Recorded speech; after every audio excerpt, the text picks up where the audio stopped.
It's the long, awkward pause. Yeah. Now we are there. We're through the long, awkward pause. We're about to start episode 42. I'm joined this evening by another former Army soldier. It's good. I like it because like I said, it's always good to have a fellow Army guy in the basement, and then it stops me from having to change the flag up there in the back. So welcome. If you haven't seen, Joe's got an interesting story we started off with, but I'll start off with a little quote from a unit that you made your way to. It wasn't your first choice, but a very well-known, very special unit throughout the military. So we'll start off with the 10th Mountain Division song. You going to sing it for us? You want me just to read it? Yeah, read it. You sure? Yeah, I was going to give you the option. I'll just read it. No. So we'll read we'll start off with the 10th Mountain Division song, Climb to Glory. We're the 10th Mountain Infantry with a glorious history. On our own 2 feet, all our foes will defeat. Light fighters marching on to victory. We go where others dare not go. Through the heat or cold or snow, we're proud to be in the army of the free. Climb to glory, Mountain Infantry. Climb to glory, the Light Infantry. So very, very well-known unit. Great Golden place Dragons, to go. Let's go. Was it? Golden Dragons. Yeah. That was my unit. Yeah. Nice. But we've talked about this on Pours of Patriots. One of the worst places to go, the Watertown. I have to be careful though because It's Fort Frostbite. your wife is from there, so I have to be very careful. She also moved away really quickly. It wasn't hard to convince. That's true. Yeah, and that was a question. I guess that was like, what made you guys come back? What made you leave? Watertown, New York, to come to Columbus. I mean, that's if you've ever been to Watertown, you know. -20 for 3 months a year, and then you have to dig yourself out of your parking lot and dig yourself back in your driveway. It was a lot of fun. Not the I used greatest. to carry a shovel in my car. If I wanted to see Mary, I'd have to dig myself out onto the main road and dig myself back in. It was a lot of fun. If you like snow, if you like snow and skiing, Watertown is the place. It's incredible. 220 inches a year. And then 10th Mountain does have a great thing. They do a lot of skiing still. They ski the unit. It's a really cool unit with a lot of history. A lot of people give it a hard time because of where it's at, but they played a really significant role in World War II, and then also during the global war on terrorism for 20-some years. So glad you got to serve there. Yep. Fun fact: do you know that Alaska actually sends their troops to Fort Drum for cold weather training? I didn't know that. It is colder at Fort Drum on average than it is in Alaska. Another reason not to go to Fort Drum. Yeah, Fort Frostbite. This is actually one. So it's a lot of fun. I've only driven through a couple times, like when I was in the stop. Yeah, it was. Yeah, I mean, the summer in the summertime it's nice. Gorgeous. But upstate New York is nice, but yeah, it does definitely. The wintertime does turn into a whole different place. Yeah. So we're talking about Fort Drum. You were stationed there, but you're actually a Delaware kid. Yep. Grew up in Delaware, but before we talk about that, you grew up in Delaware, graduated from Delaware Hayes High School, 2007, right? Yes, 2007. Right. But before that, kind of a little bit, talk a little about your history. We talked a little bit about on the side about growing up. You grew up. Childhood. Yeah. Okay. You want to talk about that or? So I was born to 2 people who really weren't ready to be parents. Unfortunately, I was their second kid. But long story short, my birth parents were not ready or capable of actually raising 2 children. So I grew up as a ward of the state for the most part of my life. But technically, I lived with my grandparents when I was 3. And they raised me until I was 8. And at that point, when I was 8, my grandfather was having some health issues, and my aunt and uncle took me in. And that's who I call my mom and dad today. They raised me from the time I was 8 until I was joining the Army. So that's who I call my parents. It's who I consider my parents every day. So how? I mean, when did you know that? I mean, at 8 years old, you kind of figured out that your parents were gone. I mean, what age did you realize that? Oh, I was really young. I never really had any relationship with my birth parents. My brother was with them longer than I was, but essentially I was 3 years old when I was legally abandoned by them. And then my grandparents, before I went to the actual foster care system, went out and tried to fight to get custody of us and got us and then took us in. And I lived with them for like 5 years. And then after that happened, my grandfather, like I said, he had a couple strokes, a couple heart attacks. It was a lot to raise 2 kids that were, when you're in your 50s, it's a lot for raising me. It's enough. So my aunt and uncle took me in, and that's my birth father's sister took me and my brother in and raised us with their kid, Chastity. It was my cousin who I call my sister. But it sounds all fucked up, but I promise you it's not. I mean, if it's not, it sounds perfectly We're fine. not that West Virginia. In your mind, it sounds perfectly fine. So I'm going with it. Yeah. No, but so now a question I had on that: do you have any contact with your birth parents now, or has there been a desire to? Or my birth father was the first time I met him, I was really young. The first of my memories of him was I found him on the couch when I woke up with my grandparents, and he was all messed up. And then he was always in and out of prison most of my life.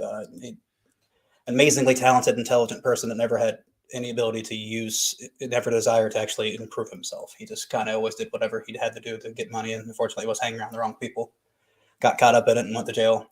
My birth mom, if she told me she couldn't tie her shoes, I'd believe her. She's just a woman that didn't have much going on to herself. Her mother was very controlative and very manipulative. So like, I don't have any access to them at all. I do speak to my uncle on a regular basis, who is her brother. And I recently reconnected with him after I got out of the Army, but I didn't see my birth mom for like 8 years. And then she came back for like 6 months, and then she was gone again for like 15 years, something like that. So any desire now that you've grown older to connect? Or? No, unfortunately, my birth father actually passed away of septic shock years back. Had some incident happen. He passed away. But my birth mom, I have no desire. I gave them 18 years to be part of my life, and they didn't. So right. After 18 years of giving them time to be part of my life, at that point, I already had what I needed, and I didn't need them. So I told them, no hard feelings, and I have who consider my parents now, and that's what I do. Right. So. Well, thanks for sharing. I mean, it's very yeah, it's an overshare. Weird way to start with. No, I mean, we were talking about that before. I don't think it's an overshare. That's what this whole point of having people on is to tell their story, and that's your story, right? So it's part of who made you and who you are now. So it's not an overshare. It takes a lot of courage to share that, and I appreciate that. Thanks. But yeah, I mean, it's kind of it just puts it into perspective where some people come from, and you don't have to have a bad background. Yeah. And be a bad person. You can be successful and move through that. So, all the more power to you and your brother. Seem to both be doing pretty well. Thanks. Yeah. Awesome. So we'll get to the good stuff now. Sorry, we got the bad stuff out of the way. First 5 minutes or 6 minutes. It's all right, man. I mean, should we do the drink first? No, we should. I already lived it, man. You're good. We're good. All right, we're right. I'm kidding around. So, but you went to Delaware Hayes, just a little bit northeast of us here. So, Delaware Hayes guy. Play any sports in high school? Believe it or not, I played a lot of volleyball. Okay. I played actually on a club national team. I played, I don't know, for 15 years or so. One of the sports that I liked, our football team, I never really cared for them. We were really bad, so it really wasn't fun to play. I hate losing. Then I played volleyball for a while, and I played since like 6th grade all the way till I graduated. Had a good time. Helped me with my vertical. Helped me with other sports. I like it a lot. What got you into volleyball?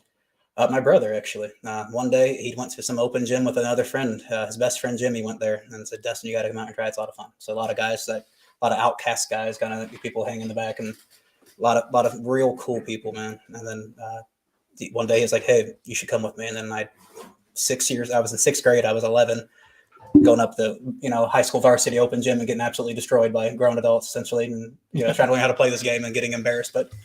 Yeah. It was hard. It was something new, something I had to learn, and it's a huge team sport. And I like that. Like I feel like basketball, you can just dribble around and do everything you want by yourself if you're good enough. LeBron James probably could never pass the ball and score points.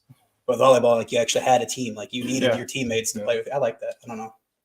I like the challenge.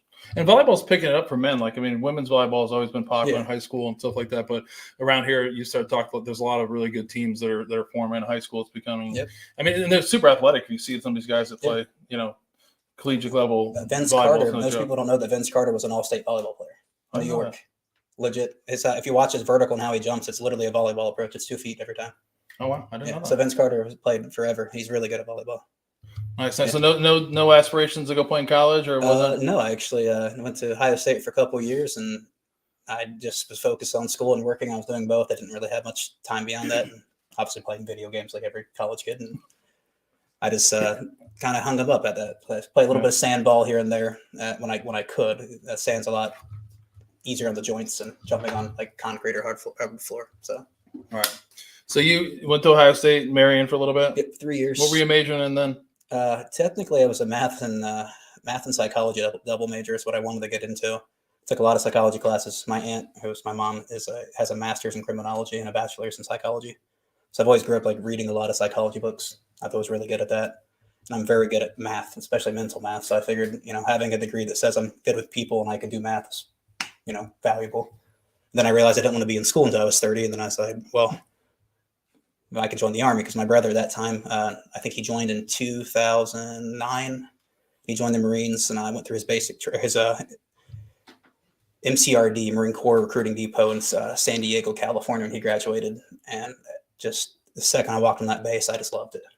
It was really freaking surreal. It's like watching Forrest Gump. You see all the green grass and everything. Right. You go in San Diego, they keep their grass amazing. I've been to a lot of bases in the Army, not the same, but this something about San Diego, man. It was beautiful. It was 78 degrees on December 19th. Awesome. Yeah. December 19th, it was 78. Beautiful. And I almost became a Marine that day. It was that nice. I absolutely loved it. You got Joe over there, like all about to cry. The Marine in the room. He's like, Nah. No, they're. I heard all I heard was that Marines can cut grass really well. Is what I heard. No, I'm kidding. But no, it's a big. What did he go into the Marine Corps as? He was just infantry Marine originally when he came into it. Ended up getting assigned a duty being in like essentially a motor pool, because essentially Marines give you 3 options and they kind of assign you whatever. And he got assigned to go to Fort Jackson, I think originally, and then after Fort Jackson went to Quantico, DC, and that's the base that I visited the last time before I actually joined in 2011 was DC, and it's a really cool base. They have a lot of history, a lot of cool events. They have this amazing ball that you have, and I got invited to go to it, and I was not dressed well for it, but it was really freaking cool. Like they had this Marine Corps ball that was like really freaking cool in DC. Yeah. I didn't think you would be hyping Joe up so much. He's over there just grinning ear to ear. It's awesome. But he Marine? He was a Marine. Boo to that. Boo. Combat crowns. Boo. No. So that changed your life. You know, you're in school. You just your brother. You see the military, what it looks like. Get a taste of it. Like it. Decide that you want to go in, or did it take a little bit of time? In all honesty, I was going through college because I felt like I needed to. I had no idea what I really wanted to do, and I was just burning time going to school. I felt like I was wasting my opportunities to do what I wanted to do. And one day, it's just like I was really big into working out. I was like, well, you work out in the military. And like my uncle was in the Army for 8 years, in the Navy for 4. My great-grandfather served in World War II. My brother was in the Marines. I was like, you know what? Maybe I'll just go take an ASVAB, see where I'm at. And I scored really high. And they're like, well, you can pretty much do whatever you want. I was like, let me think about it. And of course, I chose to grunt way and decided to join a job that doesn't have any technical skill and it doesn't really transfer to your current resume. Like jump out of planes and shotguns. You really can't help anybody at a bank doing that. It sounds cool, though. Yeah, it sounds cool. Yeah. But I mean, you enlisted a little bit differently than just a normal infantryman in the Army. So, for the people that don't know, you enlisted. It's called the 18 X-ray. We in the Army and in the military they call it the Baby SF program. Yeah. It came about after 9/11 to kind of speed up the process of getting Special Forces guys through the schools and then out to the teams to fight the global war on terrorism. So what that program is, you enlist as a 18 X-ray with the expectation that you're going to follow the Special Forces pipeline all the way to becoming a Special Forces guy. The caveat of that, we'll talk about, there's a huge asterisk to that. We could talk about that, but you start off as an 18 X-ray. What made you go that way instead of a normal infantryman? Well, when I was on the Marine Corps Depot Station, I met a couple guys out there that were Force Recon, really cool unit. I always liked the idea of doing like long range surveillance, stuff like that. And it's just, if I ever did anything, I wanted to be the best. And that's when I went through my brother. I actually was like, hey man, I think I'm going to join the BUDS program for the Navy SEALs. And he was like, don't do that. He's like, what? He's like this. He goes, try the Army, either go Ranger or go to the Brave method. So I actually went out and looked at that and spoke to a recruiter, and they're like, well, we have one position open. It's really hard to get that. I had to wait. I joined in September of 2010. I at least swore in. I had to wait and join until April of 2011. It was like a 9-month wait. That's when I first actually committed. But it was like that long of a delay. But it was just something that I always wanted to do. If I figured if I go big or go home, All right. And at the time you were coming, like I said, what he's talking about the ASVAB score, I think you had to have like a minimum of like 100 to go an 18 X-ray program. It's not easy to get into. You definitely have to you have to qualify at a certain level because of the training that's coming on. And it wasn't a popular way to join that community either. There's a lot of stuff popularly received by certain people who go to a traditional route and then have to go through like a deployment and come back and after a hard 15-month deployment have to try to train themselves in a 6-week period to go through the Q course. It's right. There's and what we're talking about, the traditional programs, usually it's for senior enlisted guys or officers that are first lieutenants to early captain to go. So in the past that people had to, I guess go to traditional units, embrace the suck for a little bit and then go through the selection process. So that caught a lot of people off guard. I remember when that program came out, a lot of people were like, what, this is crazy, but it served its purpose. And actually, if you look at the numbers, I was surprised. We were really high. Yeah, the numbers of making it through were a lot higher. And it's funny. I looked today to try to get exact data, and it's funny to watch.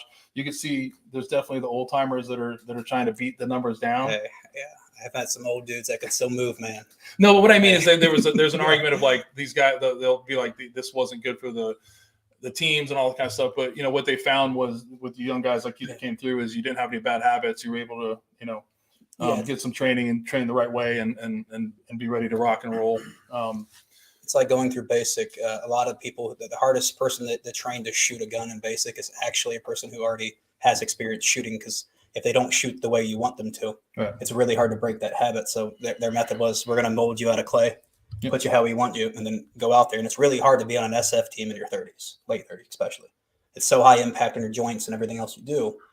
I mean, if you wait until 30 to join SF, you only have 5-6 years. If you join it when you're 22 to 25, you have a 10-year gap. It's a little bit longer shelf life on that. So like all normal infantrymen, you head to Fort Benning, or should we call it Fort Moore now? Hey, it's snowed there the first time I was there. First time in 20 years. That might have been omen to where you were headed, but it was first time it snowed there in 20 years. That's not. I don't. That's great. And Benning, Fort Benning, April 27th. Nice. So you attend one station unit training there, basic, yep. AIT, airborne. Head to airborne school. So that's one of the other benefits of the 18 X-ray program is after. Did you go between basic or after right after AIT? Okay, yeah. Yep. So right after AIT, you head to airborne school, which is again, not a lot of privates are doing that unless you're going to airborne units, or you have to go to a unit. you're an 18 X-ray, and then so you head from there right to the SF. Pipeline at good old Fort Bragg, North Carolina. Actually, at my airborne ceremony, we had like 45 minutes. My family drove from Ohio to Georgia to see me. I could see them for 45 minutes. And I said, I love you guys. I have to go. I have to get in this bus. And we left that quick, and I went to Bragg that night. And so how long before you went? You guys do a prep course, right? The prep course? Special Operations Physical Conditioning course. So how quick were you into that when you got to Bragg? Usually it goes by classes. I think we waited like 3 weeks. So in between, you're like in between sessions. So you're not like in a class, but you're assigned to a class. So essentially you do PT around Fort Bragg. I did a lot of sandbag PT, a lot of log PT, a lot of conditioning for that. And we did a lot of runs. I had a couple guys that used to be professional Nike runners. Talking about guys who ran 4-minute 30 miles for fun. I had a guy who could literally jog a 4:32 mile. And he was insane. And we used to go running with him, and he would jog like 20 miles for fun as a warm up. Yeah. He's insane. That used to be me. I'm kidding. No, I can't do that. No, man. I'm built for speed, not for distance, bro. Speed. Feed, man. I feel the need for speed. No. So that course you went to, is that just 18 X-rays, or were there other? Actually, technically, we had a guy. His name's Sergeant First Class. He actually got enrolled into SPC, and everybody was pissed because technically there was no actual legislation that stated regular enlisted guys can't join SPC. So he actually contested it and got in. We had a guy who was literally a Sergeant First Class going through SPC with us. And he was 35. He had plates in his foot and everything else. And granted, he only had to pass the exam for a 16:36. That was his hardest thing for a 2 mile. And by God, he did it. This 36-year-old man, he made it work, dude. I was so happy for him. But I know his name, but I don't know what he's doing now. That I don't want to say his name out to everybody else. But dude, if he's out there and he remembers me, man, keep killing it. I couldn't believe it, man. He was so worried about his feet, but he made it, man. So. But he was the only non-18 X-ray. Yes, everybody else was E4, E3. Yeah. Essentially E4 if you go through the program immediately. Right. So, and that was one of the things that they've talked about. If you look at the literature, they say that program itself was key to getting people the right physical fitness to go attack the next part of which is the Special Forces Assessment and Selection course. So. How long of a gap between SPC and SFAS was there? After SPC, it was in October, I think, to November. Then there was one class that we did right before. It was in December. That it was like a 3-week gap, 2-week gap before you started selection. And then that was the gap for that. I think SPC was like 21 days or 17 days, something like that. So talk about selection. Yeah. I mean, I know there's some things you can't talk about, but basically tell the audience what Special Forces Assessment and Selection is. So essentially it's you, and you're competing with, up to like 250, 300 other candidates. No one has name tags. No one has rank. You just literally are assigned a number, and that's who you are. You just get, I was 245. That's your number. That's who you are. that's how they refer to you. No one knew my name, last name, besides the guys I went to basic with, obviously. But like it's really cool. You have a first week is your gate week, which means you have like you wake up and you have a whiteboard. They write on, hey man, you got an 8-mile run at this time, and they write it on the middle of the night. They want to tell you. So you have like guys we run like guard shift, or you wake up and check the board because they can write at like 3 a.m. and you have to be like up at 4 a.m. to run around. If you don't see it, you miss it, you're out. So like it's really cool. It's really crazy. But like you just essentially first week's gate week. You do a lot of runs, a lot of rucks. They're unknown distances, but typically they're 6 to 8 miles on the runs, up to 12 miles for the ruck. And then you make all your gates. It's not about being the fastest guy. It's about making each gate. You get like this list of like these gates you have to make through. Like you have to make the run in this time, the 8-mile run this time, the 10-mile ruck, the 5-mile ruck, et cetera. And these times, as long as you make the time X, you keep going through. Right. And then you go through land nav. Then you go do the star course, which is like 5 points you got to get. And it's like, I don't know, 15 kilometers each point you have to walk through, 15 and 9 and whatever.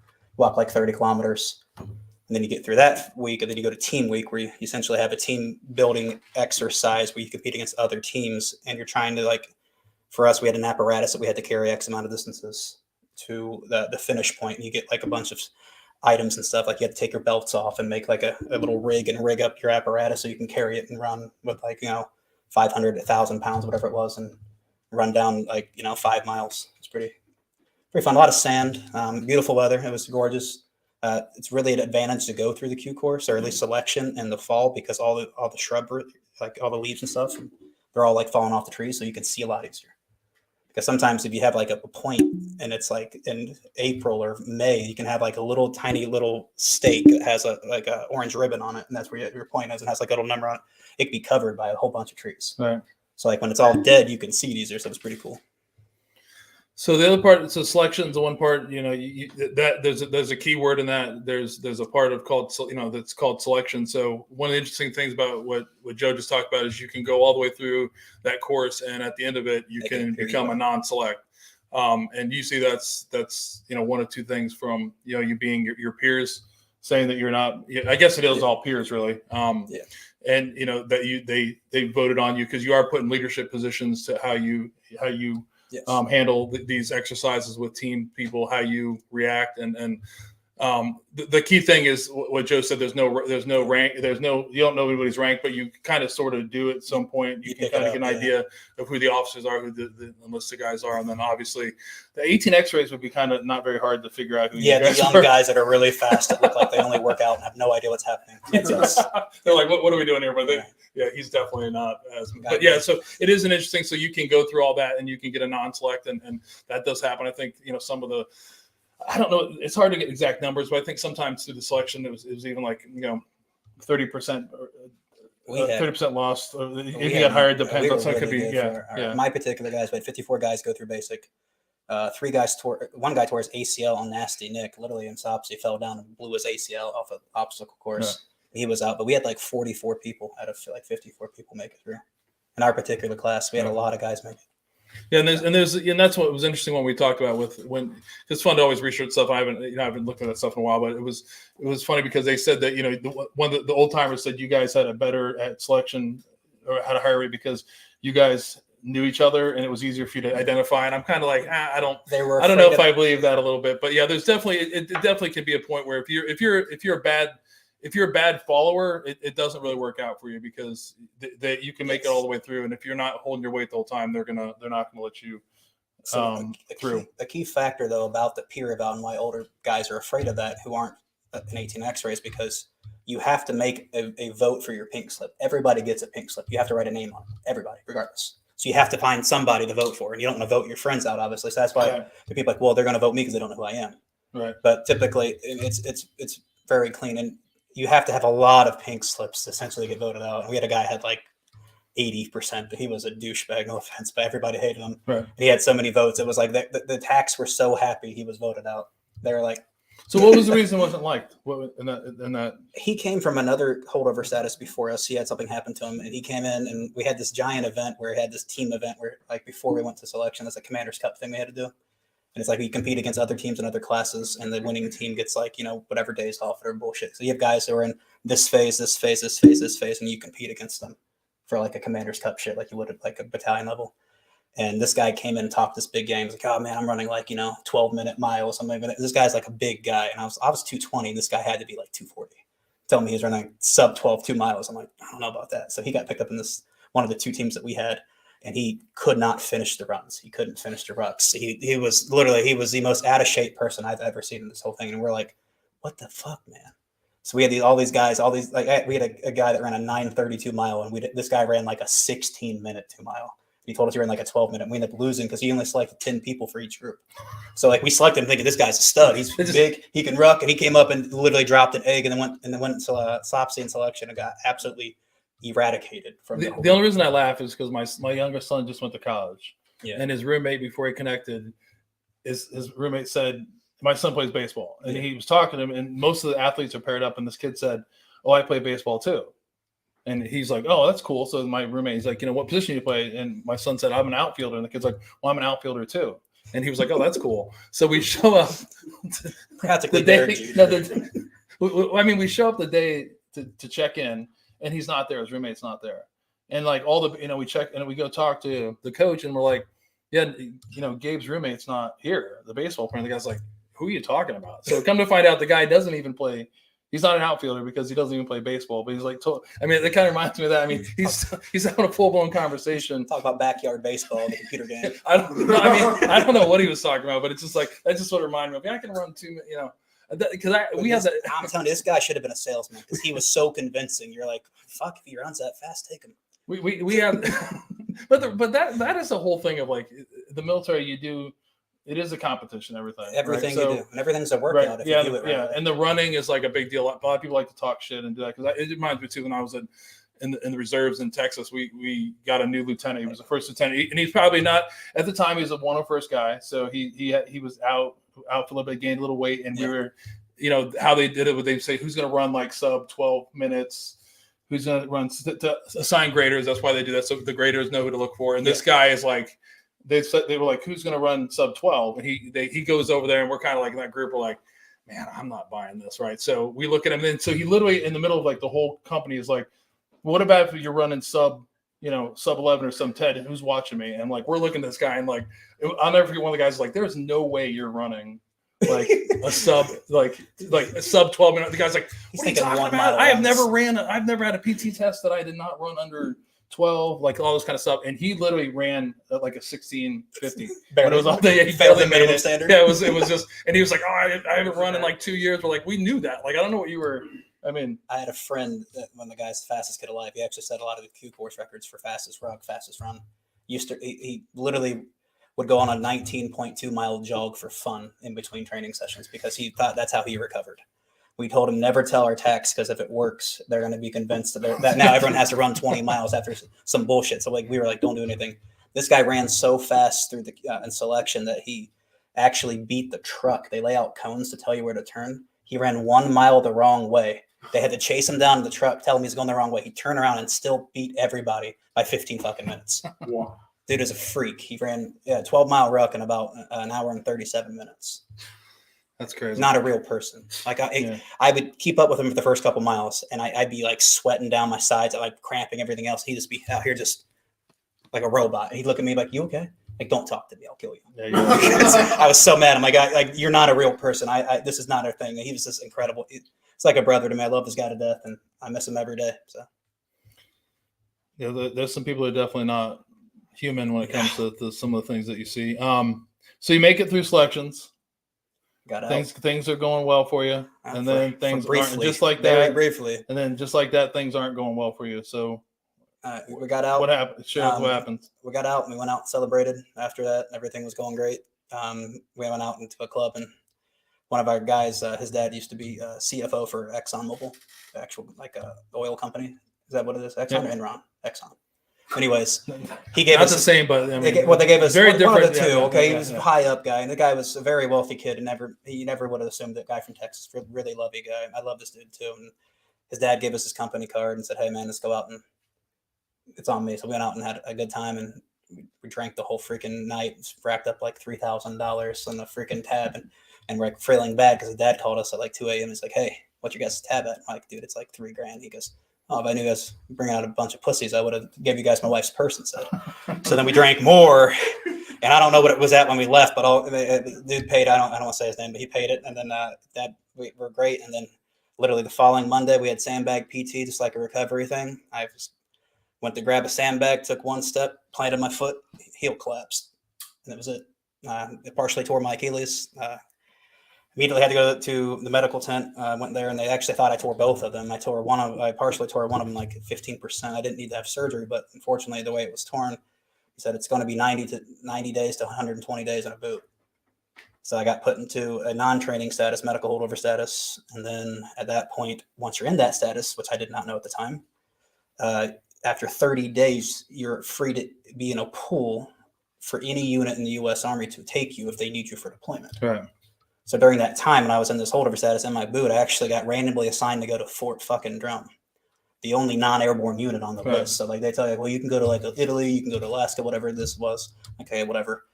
And then I go to a non-airborne unit, and I got my orders to go to Fort Drum. I arrived there, I think, in June or July. And as I'm still in my boot, they actually gave me my orders to deploy. I went to NTC like 2 months later. I was out of the boot finally right for NTC. Went to NTC. And I think September, October, that gap. And then we deployed in January 8th. And I was in Afghanistan in 2013. Yeah, and back to what Joe blew through that, but that is one of the things that the one asterisk of the 18 X-ray program was that, if you did, not complete training, that you became what is known needs of the Army. And at that time, if you remember, if anyone remembers, you shouldn't have forgotten, but there was, a couple wars going on, and it was kind of, people needed stuff. So they were like, okay, if you weren't training, you couldn't make it, and you weren't going to make it through the pipeline, then you became a traditional infantryman. Non-airborne. My airborne tab meant nothing. They're like, man, wait, the air's I jumped out of planes. Fuck off. I don't. They went to 10th Mountain, though. I mean, that's they're all legs. Let's get I'm not a leg, so I'm okay. Yeah, not a leg. We're good. No, I'm okay. Joe on the other end over there, my dad now. Think about that, Dad. I'm sorry. Uh-oh. But sorry. No, so in all seriousness, no, you got to the point where this is a pretty intense thing you went through. You did talk it through, like a lot of the fun parts about SFAS and SFAS and SOPC, and then also that whole idea of like you're moving down the pipeline, you're on the way to becoming what you want to be, and then all of a sudden you get hurt. Yeah. Then you get sent to Drum. What was your mindset at that time? Were you fighting any type of like anger, like a little bit of depression, anything going on? You feel disappointed. I had guys that are still in it. I still communicate with them today. Some less than others, obviously, but some of the guys I still make sure that they're all doing okay. But it's like you feel like you really failed them. Like I went through basic for 12 weeks, I think it was, AIT 4 weeks, airborne 3 weeks, and then you went to Bragg together. You got the shit smoked out of you at Bragg when you first go there. By the way, they initiate you.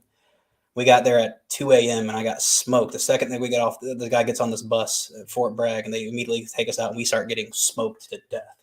And you like earn your tab there, like you like earn your position there actually just by not quitting. So we got smoked until like 6 a.m. till daylight came up from literally 2 to 6 a.m. trying to get one person to quit. None of us quit. So at 6 a.m., finally, this other guy shows up because this guy walks on with a hat on. He has his little SF shirt on. He starts smoking that really shit at us. So like 6 a.m., dude shows up, shaggy hair, and goes, "Hey, I'm your guys' sergeant." And I'm like, "Well, what the fuck's that?" He goes, "Oh, that's one of our students." We got smoked for 4 hours from a guy that was the same rank as me. And I wanted to strangle this dude. I was doing all types. I was doing burpees, the burpee mile. If you don't know that, it's literally a burpee for a fucking mile. All this shit. You're not go through all that stress together with these guys. And you have a camaraderie of like, hey, anything happens, you just do it.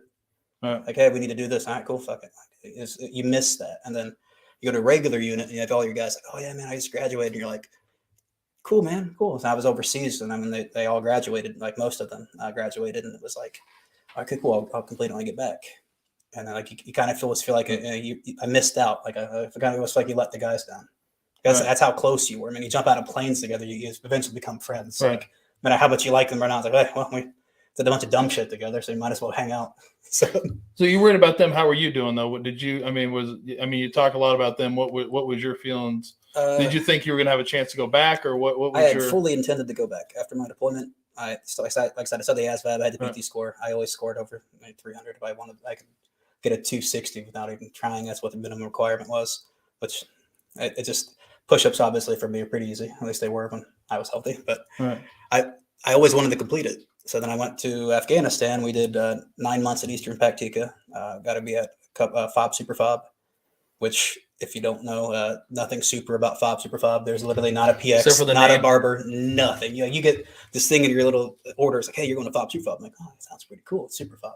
Not a damn thing on that base. It was an Afghan hybrid base. So actually, we joined this base, and it was like my unit of 22 to 23 of us, I think, total count. We had 23 in my platoon. We got another Cav Scout unit attached with us with another 20 people. And it was all Afghan National Army, Afghan local police. It was like they outnumbered us like 5-1. So like in this little tiny subsection of this base, you're doing like advisory missions with these guys trying to train the Afghan National Army how to do missions and shit like that. So it's like you're like really outnumbered, and like it's immediately as soon as you get there, you're like, wow, we are outnumbered. As soon as you get in there, it's like really, it's I don't know, it kind of hits you like a brick. But it's like I had a good time. I got to work out twice a day. Before we talk about Afghanistan in details, how about we hit our first whiskey? Okay. Your favorite whiskey? Yes. We got it ready. Do you need ice? You're gonna do it neat this one? No, I'm good, man. Sure? I'm not a I was making bandwagon. funny a little bit earlier because he was drinking on the rocks, but I won't make. I said I wasn't gonna make funny, but I will. But it's all right. So we'll go with your favorite whiskey we brought in. If you've already seen the post, we posted it, but we're gonna go. Tonight's first featured whiskey is the world famous Weller. WL Weller, one of the Weller brands, the entry-level brand, Weller Special Reserve. We talked about a couple of the other brands on the podcast already. The Antique, we've already talked about. Weller Foolproof. I think it's the other ones we talked about before. Those are that one. But these, like, if you don't know, again, this is one of those things I guess I can tell you the history, but if you don't know where this comes from, you probably don't know whiskey, but it's Buffalo Trace. It's one of the most popular products. If you know where Buffalo Trace is at, no, I'm joking. It's in Frankfort, Kentucky. It's actually owned by the Sazerac Company. They bought it in 1992. It's been known as several different names over the years: George C. Sag Distillery, Old Fire Copper Distillery, and it's actually claimed to fame as it's the oldest continuously operated distillery in the United States, because they were able to have medicinal whiskey during Prohibition, and it's named Buffalo Trace because it's next to where the ancient Buffalo Crossing on the bank of the Kentucky River and Franklin County. So this is, like I said, this is Weller Reserve. WL Weller is a wheated bourbon, which originated with the Stitzel Weller Distillery Company. It's named after William LaRue Weller, the distiller who was credited with actually the first person to use wheat as the second grain, and whiskey normally was at the time was rye. This is the entry level. There's other brands like we talked about, 107, which is up here, the Antique. There's Weller Foolproof. There's Craft Your Perfect Bourbon, and now there's Single Barrel. And obviously there's the big dog, which is William Lee Weller, which is part of the BTAC. But enjoy this one. It comes in at 90 proof.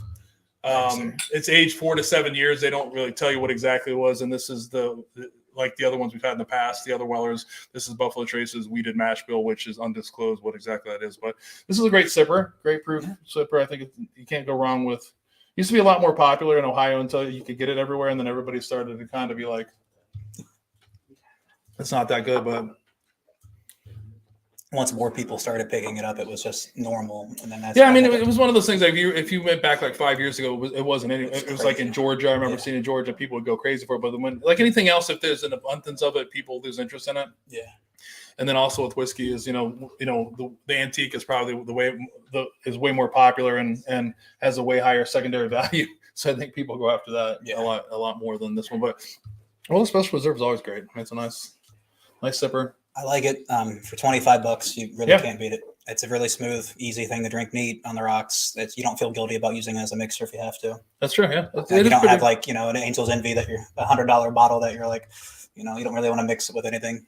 So it's a nice thing to have just if you had company over or something. Yeah, it's weird because I haven't had it. I mean, I have a bottle of it, obviously, but it's like I probably have several of them stashed away somewhere. But it's just one of those things too. To me, it's a little bit lower proof than what I normally like to drink. Every day, but it is good. You always forget how good. I mean, the wheated bourbons are always really smooth to drink. great to share with people. And like you did nail it on the head that you can, drink it neat, mix it, do all the kind of things you want. You really don't feel guilty at the price point. Yeah. It's just hard to find now. Sometimes, at least in Delaware, it's impossible to find. Well, we're at, it's impossible to find any of the popular, not good, I shouldn't say, but any of the popular bourbons, because everybody was searching for them and hunting for them and standing out line for hours on hours. So you head to Afghanistan, get assigned to the heavy weapons platoon. Yep. My platoon is Delta Company 214 from Fort Drum. It's actually the exact same unit that was part of Black Hawk Down. Okay. So Staff Sergeant Atkins was actually in the second platoon, which I was in, but he was way before me. This comes in the part of the end of my deployment story about this. But my actual exact platoon was the exact same platoon that was part of Delta, Black Hawk Down, the Mogadishu incident. Yeah, people don't know that the 10th Mountain was involved in that. Some other units, it's became very famous for the movie that a lot of people down here in the basement haven't seen yet, which drives me crazy. But it kind of highlighted on the Ranger Regiment, and then also on Delta Force and those units here. But yeah, the 10th Mountain did play a huge role in that. But down the road, watch it, because there's a couple guys from that unit that I met in real life. Fucking incredible people. Yeah, I've seen it like 100 times. It's not me. You're talking to Nate. With anybody else, but watch it. So you head there. You're in a weapons platoon, right? Weapons, so tell the people that listen what is in a heavy weapons platoon. What does that consist of? As a heavy weapons platoon, we were actually a mounted platoon. Essentially, we had our own MRAPs. We actually had the same exact shit the CAFS units have. So we actually had a belt-fed grenade launcher, Mark 19. We had a M240 Bravo. Had a Crow, which is a crew remote operated weapon, which is an actual legit, like you use a pilot controller and you can control your 250 Bravo while inside, not out exposed at all. You're a fully up armored MRAP. It's 21 ton, fully armored. You could sit there and pilot like a video game. Because obviously, as an avid video gamer, I was pretty damn good at shooting the M240 on a video game. So it's pretty fucking cool. But we actually had everything from I had a Mark 48, which is essentially a 5.56 saw converted to a 7.62 platform. It's just a little bit heavier than the saw, but we had a Mark 90 MK 48. We had a couple EBRs, M4s or M14, sorry, EBRs, and then typically everyone carried an M4. So you guys, you said FOB Super FOB had a little bit of everybody there, a little bit of Americans, but a lot of local Afghani police, the army here. So how much were you working with those guys? So every big mission we did, we actually were training the Afghan National Army, the ANA, and then we trained the Afghan local police for doing actually dismounted patrols in their own neighborhoods. So we would do a dismounted patrol. We would actually be showing them, through a neighborhood, like this is what you do, everything else, and they would copy that and try to learn, their own way of doing that. Essentially teaching them how to clear villages out and how to inspect stuff, and even checking people coming through your gates and patting them down and stuff like that. So we did FOB security, but we did a lot of dismounted patrols. I think we rucked 350 kilometers overseas. So it was it's quite a lot. I weighed 365 pounds in full gear. So I rucked 345 kilometers, 345K kilometers. Yeah. So a little bit of a walk, a little bit of a hike. Yeah, 200 miles, pretty much. So we're at that time. This is 2013. So we're kind of in the middle of Afghanistan's been going on for 12 years at that point. Yep. 10 or 11, 12 years. My math isn't that great. And the role had changed there when you're there. You were actually trying to train the ANA. And what was that like working with ANA at that time? Because I was there in 2003, so it was a lot different. The ANA that I knew was a lot different than your ANA. Kind of. They're a little bit probably more trained than what you had, but they were still pretty rough, man. Right. But there are some guys that there's several guys that you could really rely on. Like any firefight, these guys lived to fight. I had a guy that came through the gate once, blown off his hand, had a couple fingers all mauled and stuff. And the only thing he cared about, he kept doing this. I could have everybody he wanted in the translator, so he just wants his trigger finger. That guy was that insane. He didn't care about anything else. Cut all the other fingers off. Didn't care. Give me my trigger finger, because he wanted to go out and fight more. Yeah, it was insane. But that guy was that dedicated. He was like, "This is what I do." He's like, "I want to go out there and I want to, protect my village." It was really crazy. And these guys, they're not much different than meeting some hilljack in the middle of nowhere that knows nothing, because they don't have any education system. They can't read. They don't know what's going on in current society. They're fighting over a dirt hut, literally a house made out of mud. Is their house. No electricity, nothing. That's what they live for. Right. And it really humbles you. And you're like, man, I had all these problems that I thought I had when I was back in Ohio. Like, oh, I hated this town because it wasn't anything to do. These dudes are literally living in dirt huts. It's like, well, maybe I was being a little bit selfish. And it really helped make me grow up and mature about that. Like, Delaware's not that bad. Yeah, that was the one thing that, I've talked about before with other people is that when you dig, there's a misconception, I think, also of Afghani people. Like there's some of they have the same things that we want, is to be free. They have a strong nationalism. There's a lot of them that really do care about their country and will fight to the death for their country. So that's all, I think a lot of people always think when you think about the Afghani populace in their mind, you think of the people that we were fighting, which, were a different breed of Afghani people. But the A&A people I felt the same way. They definitely weren't the sharpest tools in the shed. No, but they were there. It was either black and white. They either wanted to do something or they didn't. Yep. And there's a lot of stories that it just takes a lot to get those guys. Sometimes it gets a lot of them to do what they need to do, but there's that handful that just they're like raring to go, just like we are. So did you know that volleyball is their national sport? I did not know that. Do you know that I was a god for 9 months in their country? They actually had an Afghan National Army volleyball team. They used to come to my base, and we used to play against them. And I would destroy them. You're showing them all videos. I'm not kidding. They used to call me RPG because I used to roll these people. And I hit a guy so hard in the chest, he flat up laid on the ground. But they'd bring their families in, and they would sit there and play volleyball with us. It was really freaking cool. You weren't doing kind of like photoshopping, like he's photoshopped himself into the Olympics and all this kind of stuff. Oh, look at this guy, he's so good. They came in and this guy's like, oh, Razi was like, oh, dude, really good at volleyball. I'm like, yeah, I played a lot in high school, and I played on a little club national team. He's like, oh, I have some people that want to play. I'm like, I don't know if that'll work. And eventually they got it to work, and they started bringing people over. And before I knew it, we're like having like an open gym with the Afghan National Army. They had some guys that were good. Yeah. We had a KNA security forces there. I think KNA, KGB, KNB. Anyways, there were another Afghan security forces. They had a team there too. So I played volleyball so much during the summer, and like I was like LeBron James for like a solid 6 months. It was fucking incredible. I miss it. I mean, I'm not feeling too bad about you being a fob, super fob. Now you're working out twice, playing volleyball. You're going on nice, hikes in the mountains. 30-mile rucks. It was great. Yeah, that's definitely a different. Now, where was that at again? Eastern Paktika. Okay. So there's fob Sharana. Have you heard of fob Sharana? You know where fob Shank is. Shank's like way away from us. There's fob Sharana that was like I think an hour and a half.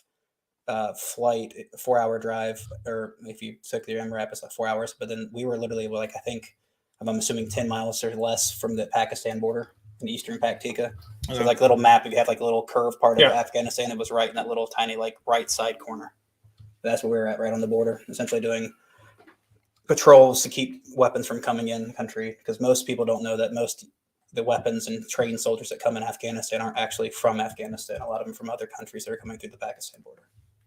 Yeah, that was happening for a long time. Yeah, so you're never like fighting the guy from there, which is really, really awkward because you're like, you go through a village, you meet these guys really nice, and like you're like, people like shooting at you, like, are you from here? Like you don't know. It's crazy.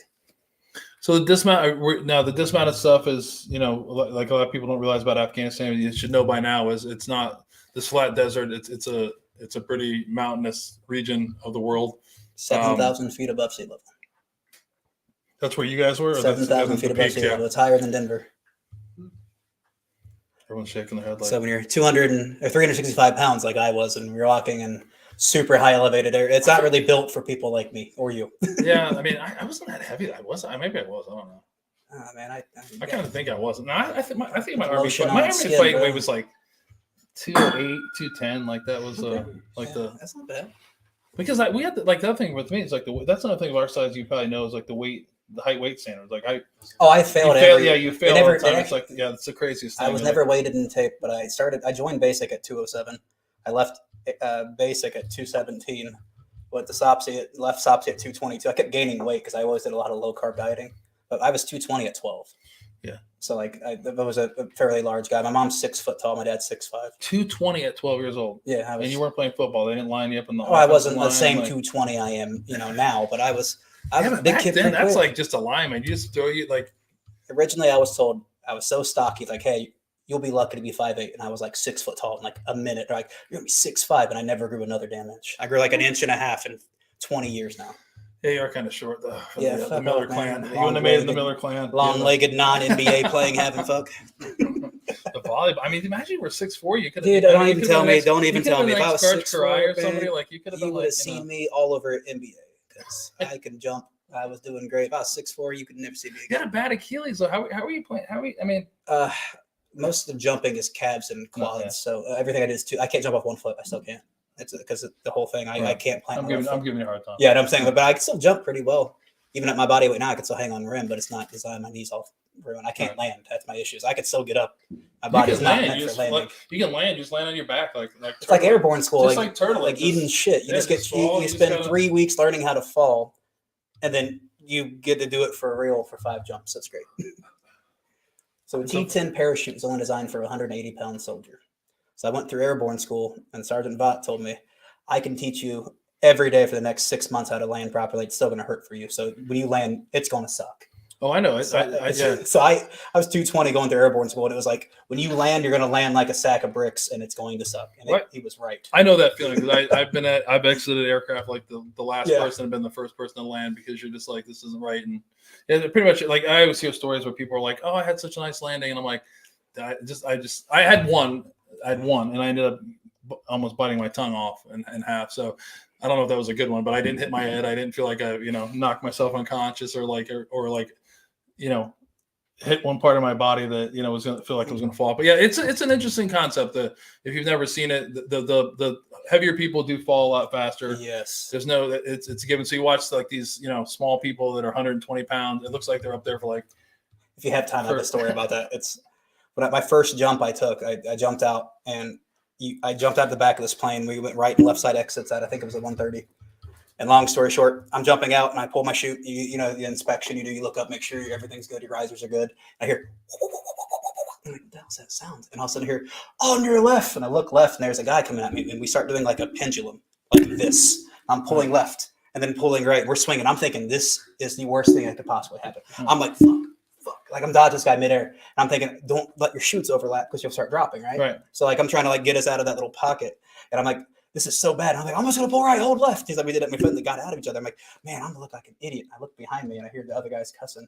And my dude Wynn actually wrapped himself around someone else and they're shooting, they're hugging each other like this. And I'm like, I'm not doing so bad, man. This is I'm actually ready for this. And then I started landing and I actually hit the hard road, the actual dirt road. I hit that shit and I bounced. I hit so hard the first time in my life and I landed. I checked my femur. I hit so hard, everything was out of me, air, everything. I'm on the ground like, I look like an idiot. I guarantee you're laughing at me. And then you hear, pull left, pull right, pull. And someone hit a truck. Someone actually hit the top of the truck. They grazed over it. And I was like, yet again, I'm not doing so bad. So, hey, maybe I'm made for this. And then No, that is true. There's a lot of things you can, on the drop zone, there's a lot of things you can compare very quickly. Like, whether you had a good jump. I mean, any jump you land, I guess, is a good jump. So, you just don't have to suck as bad as the person right. next to you. You're doing great. Right. And one of the things that is funny about that, there's like the pre-jump or there's a saying that one T10, it's Charlie in my days, but Delta or whatever it is now, I don't know what the number is, but can carry 2, combat jumpers to the ground. I don't like, Allegedly. I've never seen that, but I feel like that's not a situation I ever wanted to be in. I luckily never got it was that bad or had to use my reserve, but it was funny to watch people that did do that and pop them off and for no reason, and you're just kind of like, you'd have been fine, but but landing is always the worst part of that whole thing. So and then I don't miss that. And then I didn't know that after bouncing off the road, I'm gathering myself, collecting myself, and I look up and this girl hit like a hot pocket, like a little heat pocket. And she just floated like this. And I swear when she landed, she hits her feet. You know, you're like trained to fall to your side. She like had to like make the max. She's like, and she like did it on purpose. And I'm on the ground like, fuck you, I hate you. Yeah, it's definitely the heavier you are, and then obviously the more equipment you have, it makes it for. But she jumped and floated for like 5 minutes. It felt like. No. Yeah, it's interesting. Like I think I miss that though. There's nothing if you've never done it. There is someone I think posted. I'm never jumping out of an airplane, but you say that every time you're doing it too. Like this is the stupidest shit in the world. But then if you've ever been on a drop zone and then you see the next pass aircraft coming and jumpers exiting and landing, you're like, this is really fucking cool. Like it's one of those things you can sit there and watch and be like, This is pretty cool. But then after that, the funny thing about everyone likes to make fun of the airborne is once that happens, you're just a normal. All the fun is over now. You're like everybody else. For me, the factor that I thought was the most interesting about airborne school is that you go through 21 days, 3 weeks of jump school training, where you have like a falling week, like a land week, and then a tower week, and then a jump week, and you essentially get trained to do nothing but follow the guy in front of you. And my first jump, when I jumped, I don't remember jumping. No, I watched my buddy jump in front of me. I had a dude my riser, turn left and jump. And when the wind hit me, I was like, what are you doing? Yeah. And at that point, you're already out of the plane. And you go right back into like a fight or flight.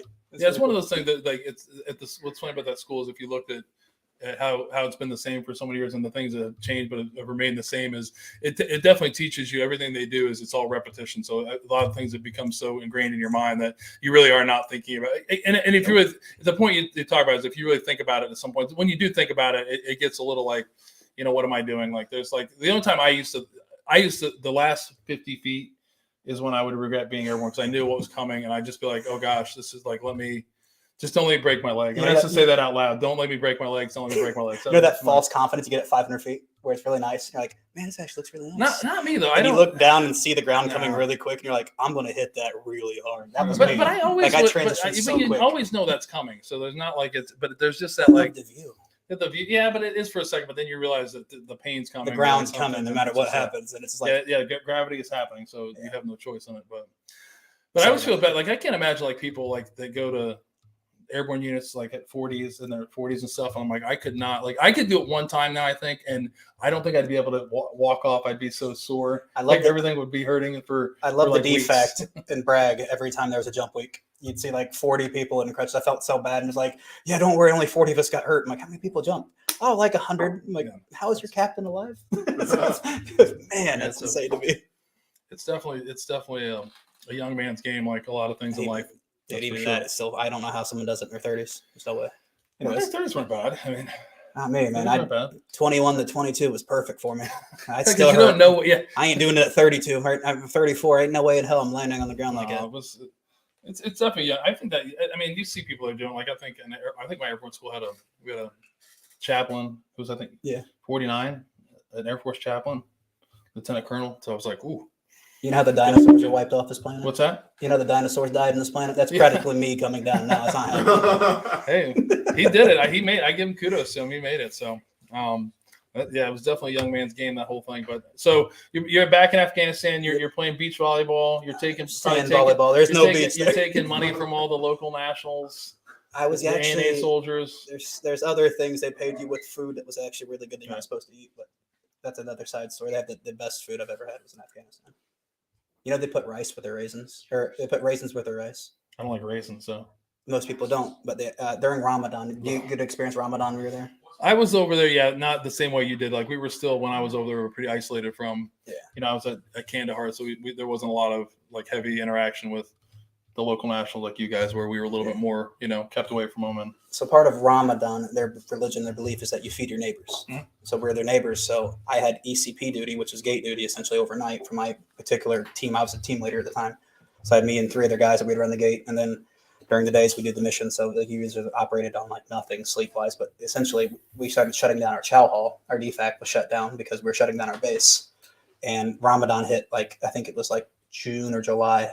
So they started bringing these giant totes of food with goat meat, rice, raisins, and all this stuff in it. And they'd give us to it in a giant, it looked like a storage bucket container you would carry your stuff if you moved out of your house. It was literally like a storage, one of those toppers. Anyways, they bring it to you, and I put it in the ECP, get a little pill box, and you would just smell it the whole night. I had an MRE in front of me, I'm eating, and you smell this rice. And eventually I was like, talked to my captain. I was like, hey, so are we not allowed to eat this food?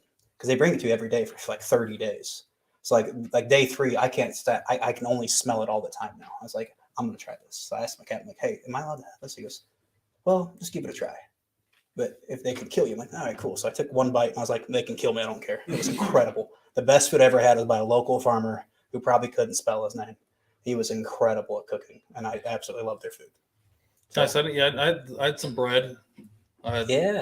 Fun. I had some bread. I I didn't drink some milk-looking thing. Thank God. It's a whole different story. But I don't know what milk thing with ice in it. I don't know where that came from, but didn't drink that. But we got a lot of Fanta And Fanta? yeah, Fanta was huge. I don't know where they were getting it from, but I didn't know there was a Fanta distribution center in Afghanistan. No, but there was tons of Fanta. I don't know where that was, where it's coming from, but I didn't eat much of the local food. I mean, we had some, like I said, bread and like lamb, and we had some stuff like that, but nothing. No, I remember having rice over there, but just Fanta. I remember Fanta. Make your next rice with a little bit of fatty meat and put some raisins in it. I promise you, it's worth it. But I think come on, anything's better than MR8. No, I'm kidding. But so you guys are over there. Are you guys involved in any? I mean, are you guys poking the bear over there, or are you just kind of what's going on with these missions you guys are going out on? Well, not to get people in trouble, but we did a lot of missions where we would walk around and essentially you would do FOB security and you'd kind of do the fuck around and find out walks. Right. And so we did a lot of stuff. We poke stuff essentially to see if anybody's out there. And we got in a pretty good amount of firefights. A couple missions that were out a couple of days out. You got in a lot of high contact a couple of times, ambushes and stuff like that. So you sent a little bit of stuff there. I got rocketed 22 times in one night. Yeah. Doesn't sound like a great place to be other than the volleyball and rice. Well, the problem with the rocket thing was they knew they were leaving our base because we're shutting down the base. So they started rocketing us. And like you get rocketed, it was like midnight. We started the first one, and then it was like 1 o'clock, and then 2 o'clock, and 3 o'clock. And by the fourth or fifth one, you're like, are they just fucking with us? Because they weren't like hitting us. Like the base is big enough. They were missing us by a large margin this time, and they were just shooting rockets out to keep us awake. And I realized that, and I took that personal because you know how a rocket hits, you clear the base, you wait 15 minutes, go out, do the inspection for 30 minutes, come back and do another 15-minute roll call, you go back to bed.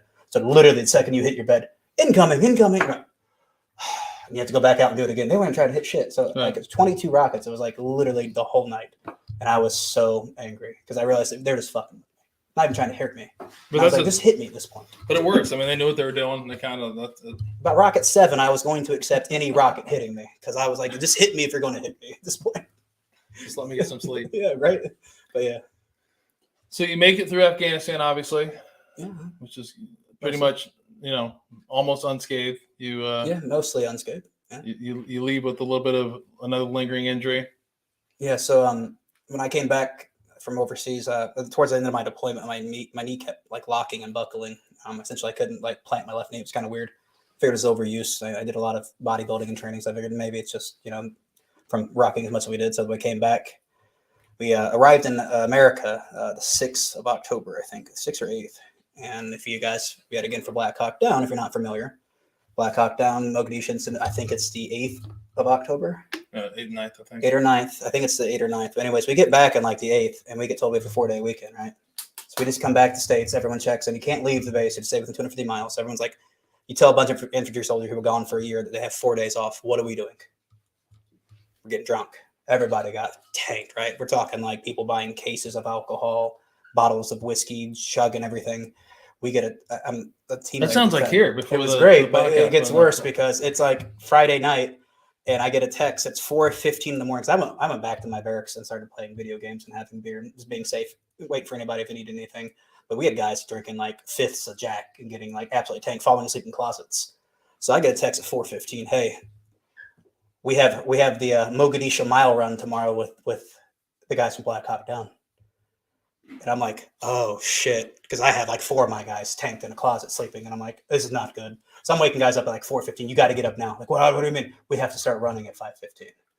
So we actually did like a 1 mile plate carrier run with the guys from Black Hawk Down. You can't like the guys who survived Black Hawk Down. You can't tell them, hey guys, I can't make it because I'm hungover, I'm drunk. You just do it regardless. We had a bunch of guys show up like still tanked, and we end up running like a full 1 mile plate carrier run, Mogadishu mile. So rocked out with those guys. They were freaking incredible. They were really cool. They immediately were like, you guys were tanked. And like, we didn't know we were doing this. And we made it. But we ran a 1 mile plate carrier run with those guys. And it's like, it was really cool because they were like super chill. Like, no, we're going to get drunk after this. I was like, all right, cool.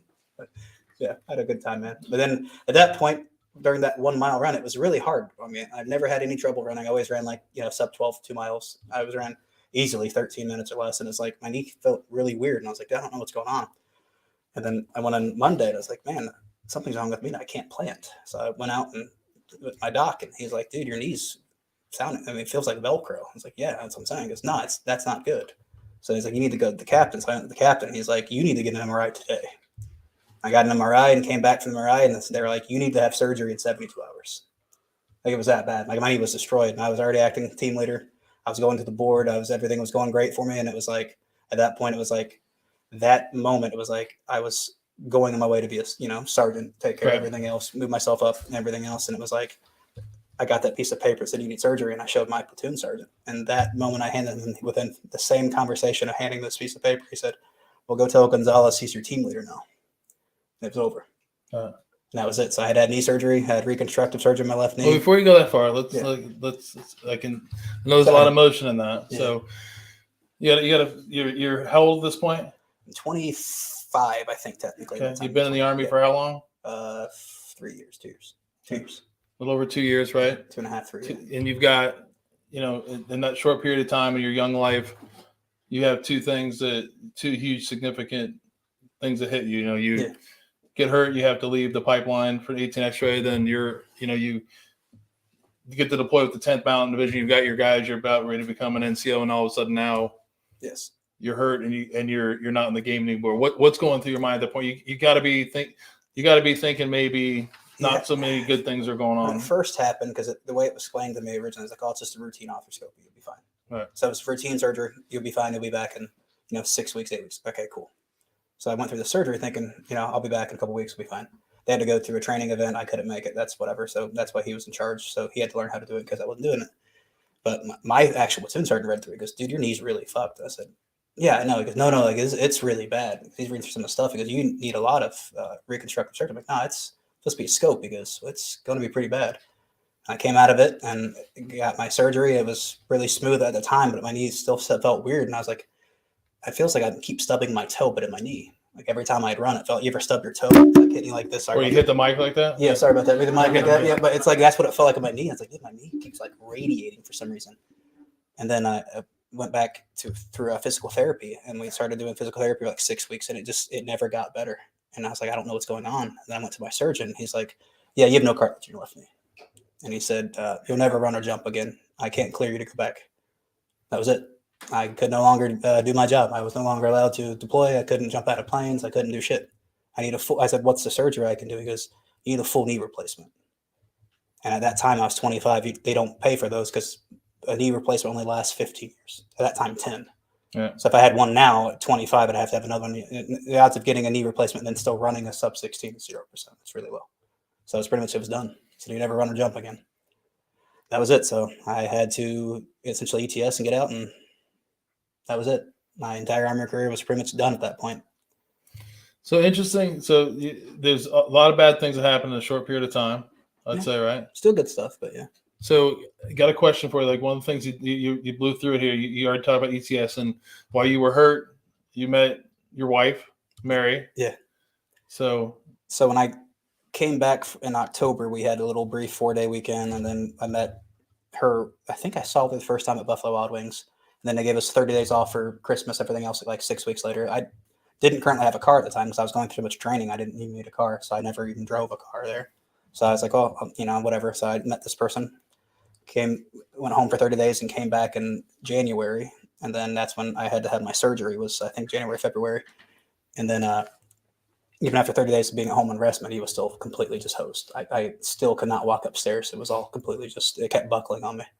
But I came back and went to the watch an Ohio State game. It was like, I think a national championship run that year, 2013. No, that was year before.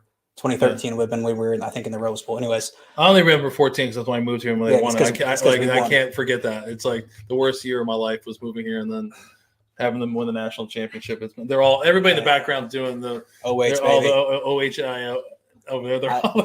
That year, I had a kid from Wheelbarger from Virginia. He was a Virginia Tech fan that beat us that year. And he told me every week after they beat us that we sucked ass and that we won that year. And he never spoke to me again because I was a dick. Anyways, I went back to this Buffalo Wild Wings. They were off post, and so this girl was walking with a knee brace in her left knee. And my knee, I was messed up. My left knee, I had a knee brace on too. I said, "What'd you do to your knee?" And she goes, "Well, I messed it up in soccer." And she's like, "Well, I need to have surgery." I'm like, "Yeah, me too." And she's like, "Oh, when's your surgery?" I said, "It's next week." It was mine too. So we went out and actually started talking at that point, and we both had surgery like a week later. And then before we knew it, we were talking and dating, etc. And our first couple of weeks dating, we were both still in crutches. So we would like show up to like restaurants and stuff, and they would open the doors for us. They'd clear the way. It was incredible. Like I felt like king and queens. And like I told her, I was like, "Can we just keep these crutches for a little bit longer than we need to?" Because it's the first time in my life I had people like clear out a whole section. Like, "Hey, he's sitting here. Please move." was like, oh, thanks, man. So it was great. So I just wanted to keep the crutches as long as I could, like literally as a crutch, pun intended.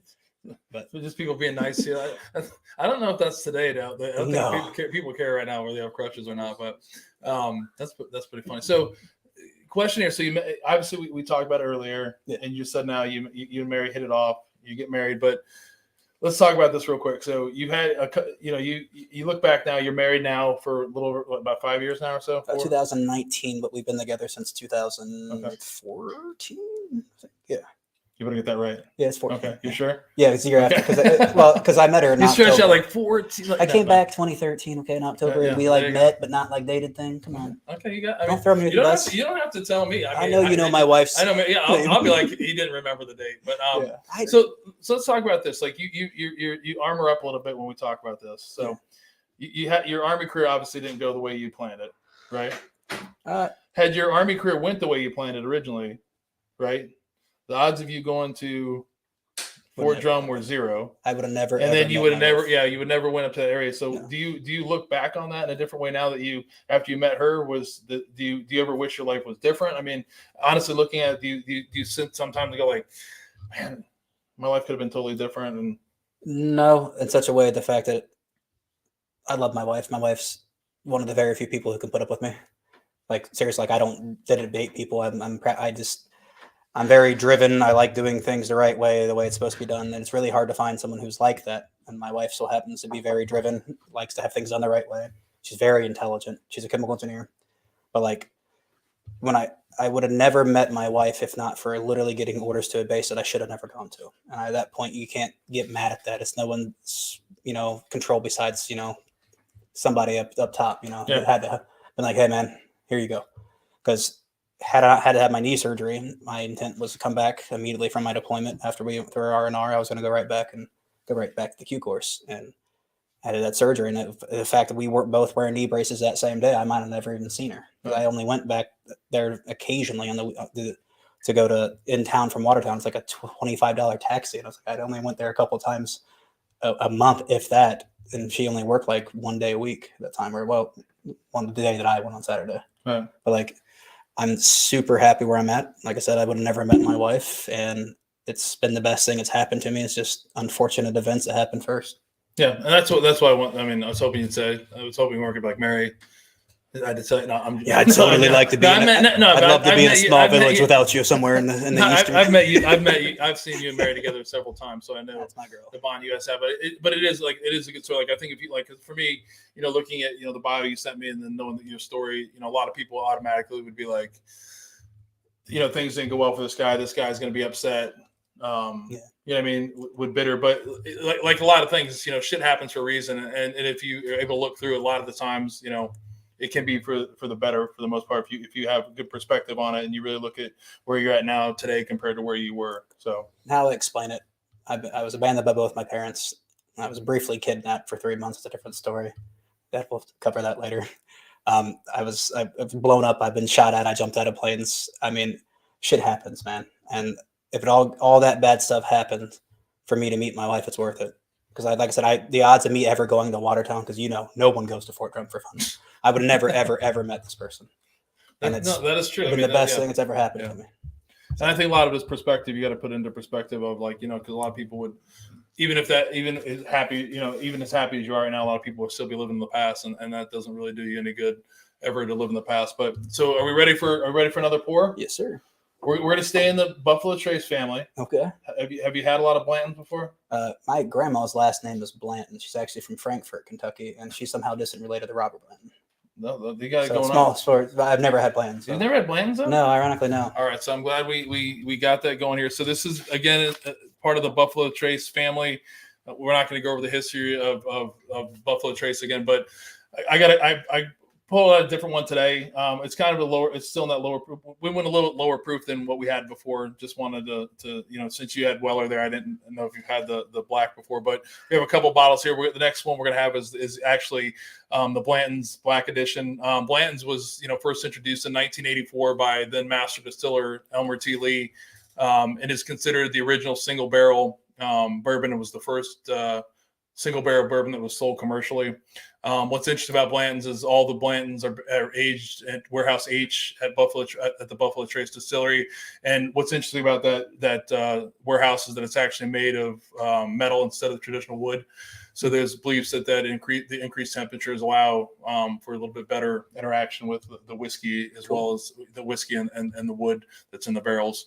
And Blanton's came about, Elmer Tilly came out with the idea because of, at the time when he was a young kid, Colonel Blanton used to go to that warehouse and pull out special barrels that he would serve to other people for special events. So that's what he went in. And really, in today's world, the Blantons, for a lot of the top bourbon people, kind of make fun of it a little bit, but it is the reason why the single barrel whiskey and bourbon or single barrel bourbon is where it is today. It would have never happened if it was there. So it's always has a place in my heart.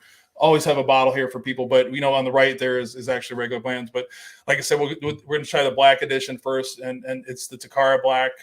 It's a Japanese export version of the traditional single barrel, with the difference that it's 80 proof instead of the normal 93 proof. And then there's some different ones that people have seen. You've seen some of them come to the States recently. The gold. But there's also a red version of it. Those are a little higher proof. The red is 93, and then the gold is, I think, 103, and there's 2 gold variants of it. But this is the different mash bill than we had before. This is Buffalo Trace's mash bill 2, which is the higher rye, which is like 12 to 15% rye. They're rumored to be 8 years old. That's the other thing about the black, is it is a little bit older than the other Blantons, the traditional Blantons. And again, lower proof, 80 proof. So we'll give it a go. Cool. You haven't had either? Never, honestly. All right. It's hard as hell to find in Delaware, man. It is. So. It's kind of crazy. Unless you go to Nate's basement, he's got a ton of them in his basement. Hello, friend. No, he doesn't. How is your security home? Yeah. That's yours, right? Yeah. There you go. Thank you. Got an angry cat? Kind of. I got a couple of them. Yeah, something like that. So you can pass it to those guys. They might want to try it. Senor, please don't drop this. You can drop it after you take it. There you go. Yeah. Not your fault. Thank you, sir. Definitely. You're welcome. Very good. I haven't had it in a while. I mean, I don't drink Very a lot smooth. of Blantons, but it is good. Yeah, it's a nice. Look at it. But these are, I mean, Japanese version. Like I said, there's, they get imported here into the States by Americans that go over and then trade and sell them. So if you're over there, you should try to find them. I heard they're harder and harder to get now, even there. Yeah, wow. So It's very good. shot of tranny fluid. That's the guys are making jokes again from some of my. We know what you mean. It's that base in Hawaii you're talking about, right? I know what he's talking it's about. literally. Everybody at McDonald's looks good. Don't No, forget that. I mean, they've been talking about this before. There was when I was a lieutenant, there was a party that I did decide in a grog. They made a grog out of a picket pounder, and they actually put transmission fluid in there, and I drank it like a dumbass just to prove how cool I was. And I don't recommend ever drinking transmission fluid. So It's your story, but I'm going to assume with that. no, that's the honest I to got God a whole truth. different That's story. true. That's a whole honest to God true story. I wish it had. I had guys come from Korea and Hawaii that had different stories about tranny fluids. So, Yeah, no. so We're I didn't know where this conversation was going. We're definitely not talking about that, but that's cool. So you, like you said before we started off the podcast, you guys find love in Watertown. Decide it's not the best place to. So we were to there. stay, so you decided to come back to Central Ohio. Yeah, so we were actually there during the Buffalo blizzard. It snowed Okay. 10 feet in literally like 3 days. And it would snow about 18 inches an hour when it was really snowing. And if you never experienced what 18 inches of snow is like in real life and shoveling yourself out, it's the most demoralizing thing you could ever do. You can shovel for like 30 minutes to an hour and look behind you, and you can't even tell where you've been. Yeah. It is the most defeating thing ever. So like we were there for that, and it was like she'd have to had a giant spike that have to chip the ice out of her driveway to get out. And I'm like, why are we here? Like, who in your family chooses, you know how it's negative 23 months a year? You know how it hurts my skin to be outside? We should stay here. And I was like, we should go back to Ohio. So I took her back home for a vacation once. I went on a 2-week vacation. She came with me and she loved Ohio. And she's like, well, I'm going to apply for Ohio State. And she said, if I get an engineering program, I got a good program, I'm willing to go back to Ohio with you. And that's what we did. And she got accepted to the engineering program there. She's a chemical engineer. And we came back here and got an apartment. And like everybody else, struggled tremendously going to school full time and working full time. She busted her ass. I mean, she has one of the hardest degrees ever, and she worked 40 hours a week. And like, I don't know how she did it. And so did you able to use your GI Bill coming back? Yeah. Okay. I actually qualified for chapter, I think 31 or 33, folk rehab. Okay. Because you take a test for that, you score high enough, they pitch it, make you like, so you can transition. So I did that for like 3 or 4 years, got my degree that way. And pretty much I went to school for phlebotomy and as an EKG multi-skilled technician stuff. And then COVID hit. And at the end of that time, it was like 2019 when I first got my stuff. 2020 COVID hits, obviously locked everything down, and I got an offer for Riverside, and they wanted me to work like 70-hour weeks, and like you had to like do 2 weeks on and 2 weeks off, and like you were sleeping there, like they couldn't let you like interact with it. I'm like, I'm not doing that. So then I joined a bank, and that's what happened there. So I joined a bank in 2020 and became a teller, then a banker, and then I became a mortgage officer after I got my own license, and that's pretty much it. So how are you enjoying that? Right now, I'm actually a sales director for a communications company. Rates went super, super high. I like 8.5%. A lot of like I work for a brokerage where you pay for your own leads and stuff like that. So like you can pay like $1,500 to have leads, but the leads that you're getting aren't get you anywhere. You just lose $1,500. So I ended up had a friend that has a business, and he's a former news broadcaster, and he has a communications business that he specializes in crisis management. So essentially, I do a lot of sales consultations to companies that aren't large enough to have their own PR firms, like an A&W root beer or some type of national park thing, stuff like that. So A&W doesn't have big enough to have No, they don't have a PR firm. They actually pay for an outside source. Because, I would think A&W root beer. Yeah, so he did a lot of work for A&W. So you do a lot of crisis management. Like if you have an employee that makes a dumb Twitter post, right? Like, oh, it's just an employee. And then you find out he's your CEO or a CFO, yes. And it goes viral. And like, it's like, dude, I'm telling you, man, who is this employee? Exactly. Like, oh, this is some dumb shit. And it's like, it's Bob. He's the owner. Shit. Oh shit. And then you have to make a statement. It's crazy, man. How dumb people were during the whole Twitter stage and COVID. I mean, people had nothing else to do. So they just would post this dumb shit on it. I was like, man. Yeah, I mean, that is the good thing about social media is it does give the people the opportunity to post dumb shit. And yes. Some people take advantage of that. And then people really excel at that. And they say something stupid and leave it on there for 8 years, and you get drafted in the NFL, and they go back and find it. It's insane to me. They have not one friend in 8 years of them going to the NFL was like, hey, you should probably delete that. Yeah, I mean, I've been guilty of like when you see something like you want to engage it, and I have a practice of like typing stuff up, and some of the guys here in the basement know that like what I really want to say, and I type it, and then I like send it to somebody else, and knowing what they're gonna say, I'm hoping they were like, send it, you know what I mean? But you're like, yeah. No, man, you really don't need to say that. Yeah, I usually have to get a vote because that's true. One of them will say like, send it. It's fine. But two of them probably would. But yeah, but it is interesting when people get into that whole thing. I feel like there's nothing, you're not going to win anything with anyone on the internet and some of the stuff you post on there. It's a lot of companies try to avoid paying for some consultation. Well, they'll go out and make a statement, and the statement makes it worse. And it's just like a snowball effect. It's just like instead of just paying like somebody like, $3,000 to give you a consultation to go out and cause something that will cause your stocks to plummet. Yeah. And it's insane, man. Yeah. Somebody just posted, always send it. That's not a good. Yeah. Send it. That's not what Chad said. Yeah. Chad's got me. No. That's why he's anonymous. I have a feeling I know who it might be, but that's all right. But yeah, it's a cool job. I work from home. It's pretty easy. You were talking about that. Like, I mean, you miss being around people or working from home, or is it? I've always loved pets more than people. I'm social. I'm good with people, but I've always loved animals. I grew up out in Miles County. I had a pet wolf as a kid. I had a couple dogs. I had cats, and I've always got along better with animals than I've ever got with people. But I'm still sociable enough. I can cover it pretty well. But typically, it's just I don't mind being at home, but it does make it weird going out and socializing after being at home all day, and then like it's just like. It's weird being around normal people and you're not. I thought you were saying like weird putting on normal clothes or. Yeah. No, I mean I still actually I have to like wear pants and stuff so I can be productive. Like I can't just be in my boxers then. Like I can't do that crap. But it's like you go out and like even socializing at a bar and you're like, yeah, that's great. It's been 20 minutes. I'm gonna go home now. Right, it's like, yeah, I mean that's one thing I think for some people it's comfortable. Then like obviously the nation changed a few years back and a lot of people got really used to that. I blocked Chase since he always texts me mean things. Hey, you're not the first. You won't be the last either. So, No, but yeah, I mean, it's a different time. I mean, I work from home for a while too, but I traveled a lot when I wasn't working at home, in sales jobs. So I know what you're saying. It is sometimes not have to. It's good to not worry about other people in the office and all the drama that comes along with it. So a little tidbit, I will say we don't have kids, so it's not like I have 3 cats at home. It's not a big deal. When I was a mortgage officer, though, I had guys that literally, when during COVID, you didn't have to go into work; you can work from home. They would be so unproductive. The guy actually rented out a 1 day a week office so he can do something productive because he couldn't be at home with his kids. Yeah, I mean, it's like, I felt so bad. I was home when my kids were young too, and it was funny. The worst person was actually my wife.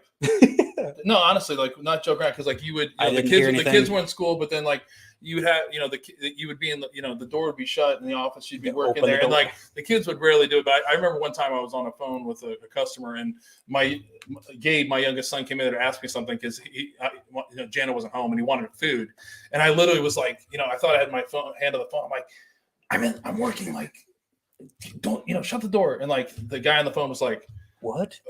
Who was that? And I'm like, that's my son. He's like, well, what does he want? I'm like, he needs some kind of food or something. He's like, dude, get off the fucking phone and go deal with your kids. I'm like, we're talking. He's like, dude, call me back. And like literally hangs up the phone. I'm like, and I go out there and Gabe's like, can I get some water? Like or something like that. I'm like, but Jana would always come in like, what are you doing? Like, I'm like, what do you think I'm fucking doing? I'm working. Like, I mean, I sit in front of the computer, but she's like, can you go, take this? I'm like, I am working when when you do have kids or other adults, it does make working from home a little bit more challenging. You went from salesman to Satan really quickly there. I can do that pretty easily. And I could go from anything to Satan pretty quickly with the kids and family, unfortunately.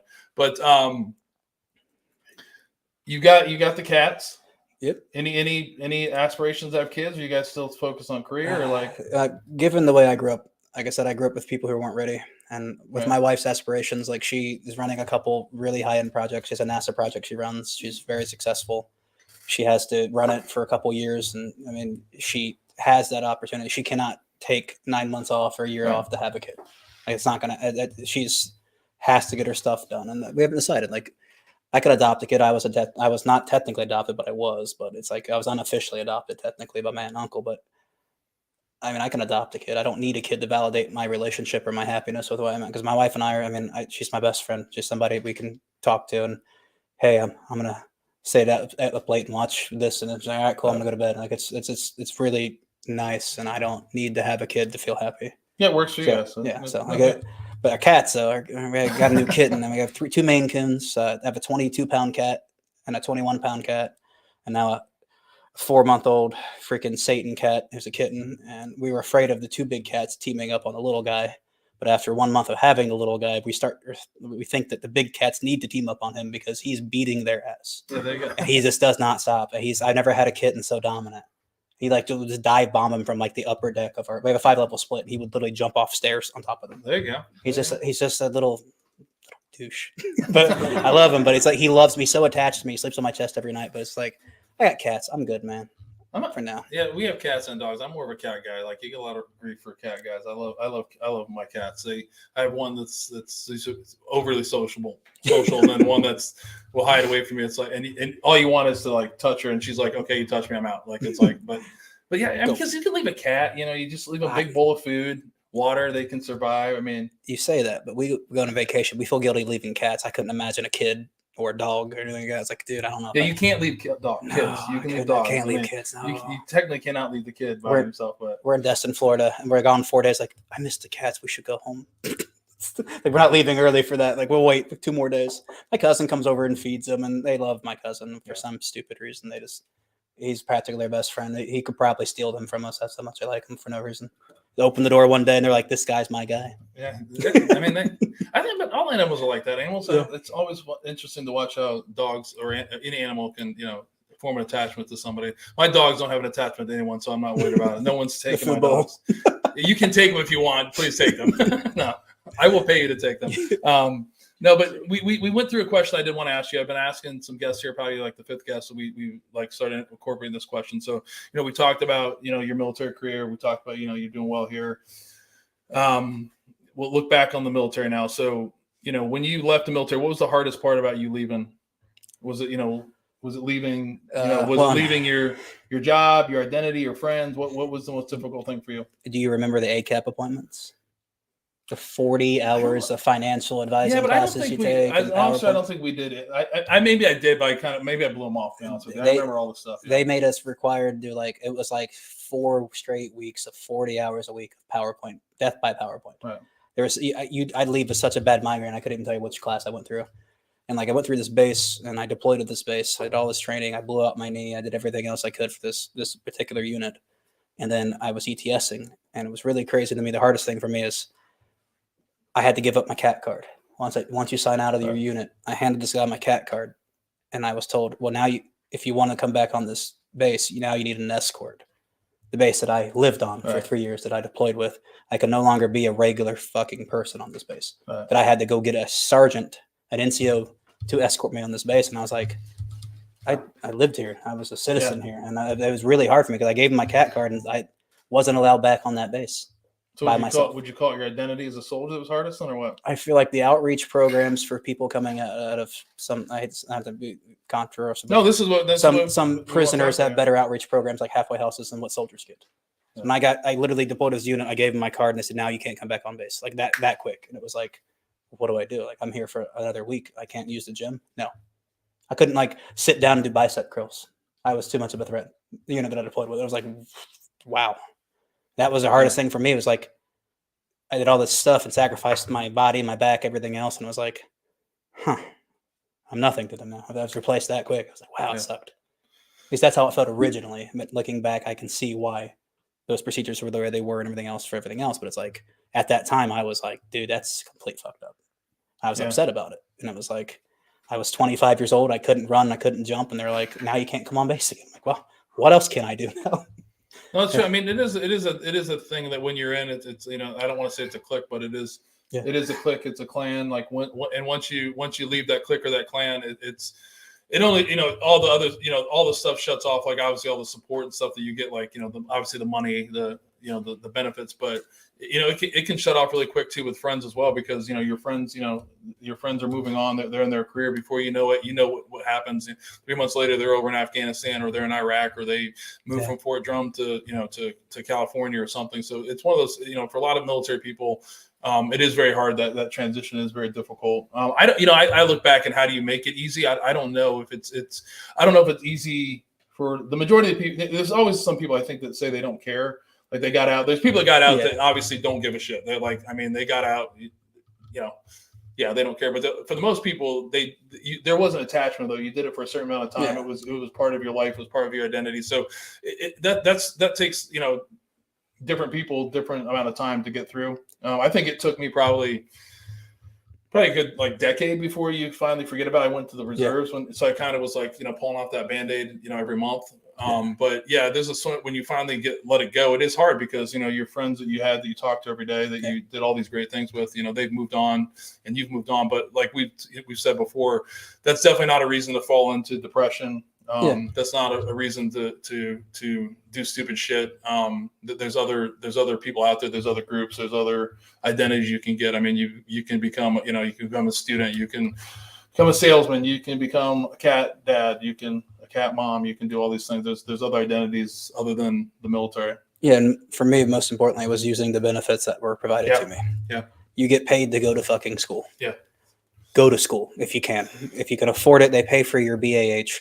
Use that. Yeah, that is one. Yeah, that's a good point. Like they literally pay for your apartment. Yeah, we've talked about that before. Like, I mean, I'm not big on the VA. I've said I'm going to stop talking about the VA for like your GI Bill. No, we have been very critical in past episodes about the VA itself. Like when we're talking about the hospital portion, but there, and I promise I haven't said anything because I have an agreement I made with my dad that I got to go before I stop talking trash about it, or I can start talking trash about it again. But yeah, the other VA benefits, like if you're not taking care of them, like we've talked to people before, like and these are what some people might not know is that that means that you got out that you still have those benefits. So some people do leave the military and don't have those benefits. We won't talk about that, but it's usually because you've done stupid shit, criminal shit. You got to do really dumb shit. Yeah, you got to do really dumb criminal shit for that to happen. But if you have that VA loan, like your VA home loan, you should use it. And then obviously the VA benefits for education.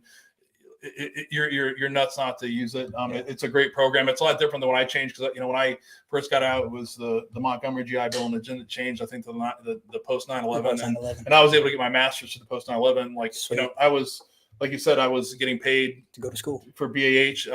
My school was paid for, and it's absolutely a great start to get back out there and get a new identity. Now, admittedly, it doesn't pay all of your bills, but it gives you a good chunk. It gives you a good leg up, and it pays for your school. So you're really only paying for your food and your small bills you have, like a car. Yeah. So don't get out of the military and get a $700 car payment. Don't do that. Whatever you do. Usually that's like doing it. Isn't it like the first? I feel like Like people do that. I can't imagine had the guys payments are get now. an Audi A4 the second we got out of Afghanistan, and like he was like, man, this car's so sick, and he's like, I'm paying $650 a month. I'm like, and he put $10,000 down. I'm like, so you blew all your savings? I'm like, dude, come on, man.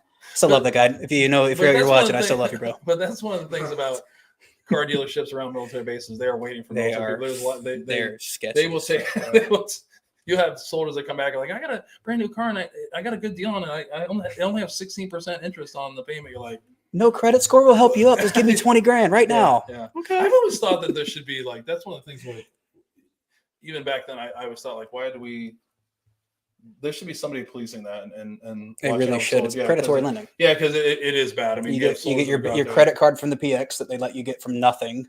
Yeah. They give you this little credit card, then you go out in one exercise and you miss a payment, and then they mess up your credit permanently because you're literally training for 30 days out in the field. Yeah, there's a lot of, and it's a lot of stuff. Like people don't realize that. Like it's like I have a POA. My aunt would make my payments for me when I went out to places because I didn't want to miss payments. But like a lot of people don't go through that little step, and like they go out and they're like, "Man, I'm in the field for the next like NTC's 30 days." Yeah, don't have to pay, right? Yeah, it's like, I was gone, so it's fine. Like, oh no, it's not fine. And like you missed a payment, it sucks. But as a mortgage loan originator, like a lot of people know, like I actually built my house on a VA loan. A lot of people know you can use your VA loan to build a house if the right lender will finance it correctly. Some banks will accept your VA loan. In principle, you're pre-qualified, and you can use your VA loan to build a house. So we built our house exactly the way we wanted it for the most part. So I didn't know that at the time. I had another veteran who was an Air Force guy. Said, "Yeah, just use your VA loan and build a house." I'm like, "Yeah, I didn't know that actually." Yeah. No, neither did I. I was like, "What are you talking about?" I goes, "Yeah, you can just go to the right lender, and they'll actually go through a bank, and they'll take your VA loan and essentially fund it on the premise you're pre-qualified." Yeah. So it's really cool. And the VA loan is great. I mean, it's zero money down, so there's a lot of benefits to it. There's a lot of heartache with it, but I mean, you pay for a termite inspection, you pay for the appraisal. It's only two things out of pocket. And then there's different things. Like some people, it's gotten better. Like, I'm a little older than you, so these people didn't want to deal with the VA loan, which was so stupid. But it's definitely like, if you've gotten out and you're not using those two benefits that you've earned, shame on you. You definitely need to do it. I mean, school's a great start. And you don't have to, and I don't think you have to use it at universities anymore. You can use it at vocational. You can go to tech schools and stuff now. Some things like that. So it's definitely worth using. I'm about to take a welding class if they pay for it. So I'm actually in the process of finding out if I can take an advanced welding class because I want to learn how to weld better. So that's my goal. Not to cut you off, sorry. No. I mean, that's what I said. It's great that you're able to use that now. I mean, there's like. I know things you can't use them for, like you can't use them to go like get your pilot's license unless it's like a college, and things like that. So Josh did drop something in there if you are want to learn about the VA loan, and most people know, but there are people that still don't want to do that. It's a great thing to do. And and one of the things I regret even when I was younger is I didn't use the VA loan to buy a house as I moved. Really? Yeah, I didn't buy my first house till I got out of the military because I lived on post. But looking back at it, I should have taken the opportunity to get a VA loan, and I know friends that have houses all over the place because every time they move they just transfer the loan over and have somebody living there renting it, and because military bases, the on-base housing. Off post. I mean, most of those places, like in Watertown, I mean, once you leave, somebody else is moving in, so it's one of those things that it's a market that you definitely that's there. So. Yeah, that's a good plug for the VA. I feel like we've given the VA a lot of shit. Yeah, that's a good plug there. Use your benefits, dudes. You served. You did everything else. Use them. Don't feel guilty. Use them. That's it. Yep. You sacrificed years with your friends, your family. You missed birthdays. You missed parties. Use your benefits, dudes. That's true. Or dudettes. Let's do that. Everybody's dude. I'm a dude. He's a dude. She's a dude. That movie. You guys seen Good Burger? Yeah. I'm a dude. He's a dude. She's a dude. Hey. Yeah, I'll throw it out there. I don't know, just to get all the dudettes in there to make sure that's going on. So now let's, you're pretty, you like to work with your hands. You obviously getting into the welding thing, but you did some work around your house. Yeah, somebody wants us to drink up. It's drink. We'll get to it. It's all right. If we're getting there. or drink up. Come on, we have plenty of time for that. No, but yeah. So you built a lot of stuff in your house. You did a bar. Yes, I actually we have a map room in the front room that I actually put a custom like full size. I think it's like 12 feet by 6 feet, like actual world map. It's behind my bar upstairs, and I'm putting in a full bar downstairs as we speak now. And I did all the PVT laminate flooring in the lower level and stuff. My grandfather did a lot of carpentry when I was a kid, and he taught me a lot of stuff. So I can measure and do math really well. So I just kind of take my time and do it as I go. I'm glad he taught you because my dad did a lot of weird work. He didn't teach me anything. You say that, but It you was ever, like hold the light boy, and then then when it came time to when he gave up woodworking, he just gave away all the tools. my grandfather used to work with a cherry picker for work where he would be 40, 50 feet up in the air. So he believed me at 12 should also be able to deal with that at 20 feet in the air. So I've never had any fear of heights. That's why airborne was easy. I've always been, you just do it. So I painted all my stuff. I have a 5-level split with an open loft. So I actually have a vaulted ceiling. Oh, so nice. I was like 25 feet in the air painting my ceiling, just a little paintbrush in the air. And my dad's holding me to be a witness if I die, pretty much. He's not catching me. He's going to just watch me go, damn, that sucks. Can I have your house? Yeah, that's all I do. If I was falling up, what else I was going to do, man? I already broke my knee and my back, so just let me fall. They're like, we're getting the cats. Who's getting the cats? So my dad is like, you need to help me. It's like, what am I supposed to do? I'm like, you stand there and call the ambulance if I hit the ground really hard. That's all you got to do. So your other hobby is you were talking to Bob before. You're a big gamer. Yep, I play a lot of video games. Always have, even as a kid. And I played a lot of Halo. My dad was really big in the games when I was a kid, so we used to have old school Halo 1 like LAN parties. We'd invite your friends. Everybody brought their own console. You brought your own TV. I'm talking, we had like 16 kids the whole night screaming. My mom was incredible. I don't know how she did it. Looking back, I'm 34. My mom was like that time now. I was like, how did my mom put up with me and my dad? My mom is a saint. I have no idea how she didn't shoot us all, because we'd be up until like 7 or 8 in the morning just playing split screen with like 16 kids screaming and calling each other cheaters from across the house. I do think that's. I mean, we just had one this week with my 23-year-old. It's so funny, like to come down here and see 23-year-old men all in the basement here with TVs and game, and then I'm watching them and they're playing like Minecraft or some stupid shit like that. I'm like, what do you guys? I don't even.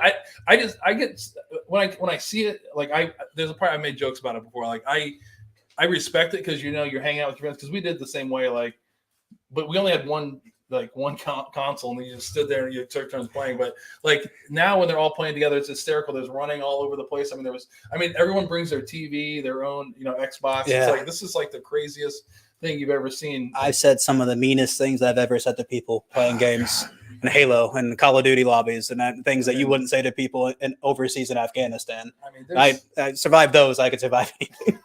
Yeah, but I have noticed that the video gaming can be a little toxic when like how people are talking to each other. There's I have a 23-year-old, and I'm going to keep saying this until he stops doing it, but like I am deaf, right? I can hardly hear. Yeah. I'm upstairs in the bedroom, and he will be down here with all the doors be shut, and he will be screaming like someone is like getting killed. Now is he good? And he'll come down, and it'll be playing like FIFA or like now it's not FIFA or something else. Cool. Like, I'm like, what the fuck are you doing? And he'll be like, hey, by the way, like if I don't act like this, people get worried and they expect this from. I'm like, no one expects you to scream bloody murder like you're being like literally like you're being murdered. So I'm just saying. I've watched it. I've listened to like how growing up, my kids, how they talk to people, and I'm like, it's a little crazy. Well, true. I also grew up with talk shit, get hit.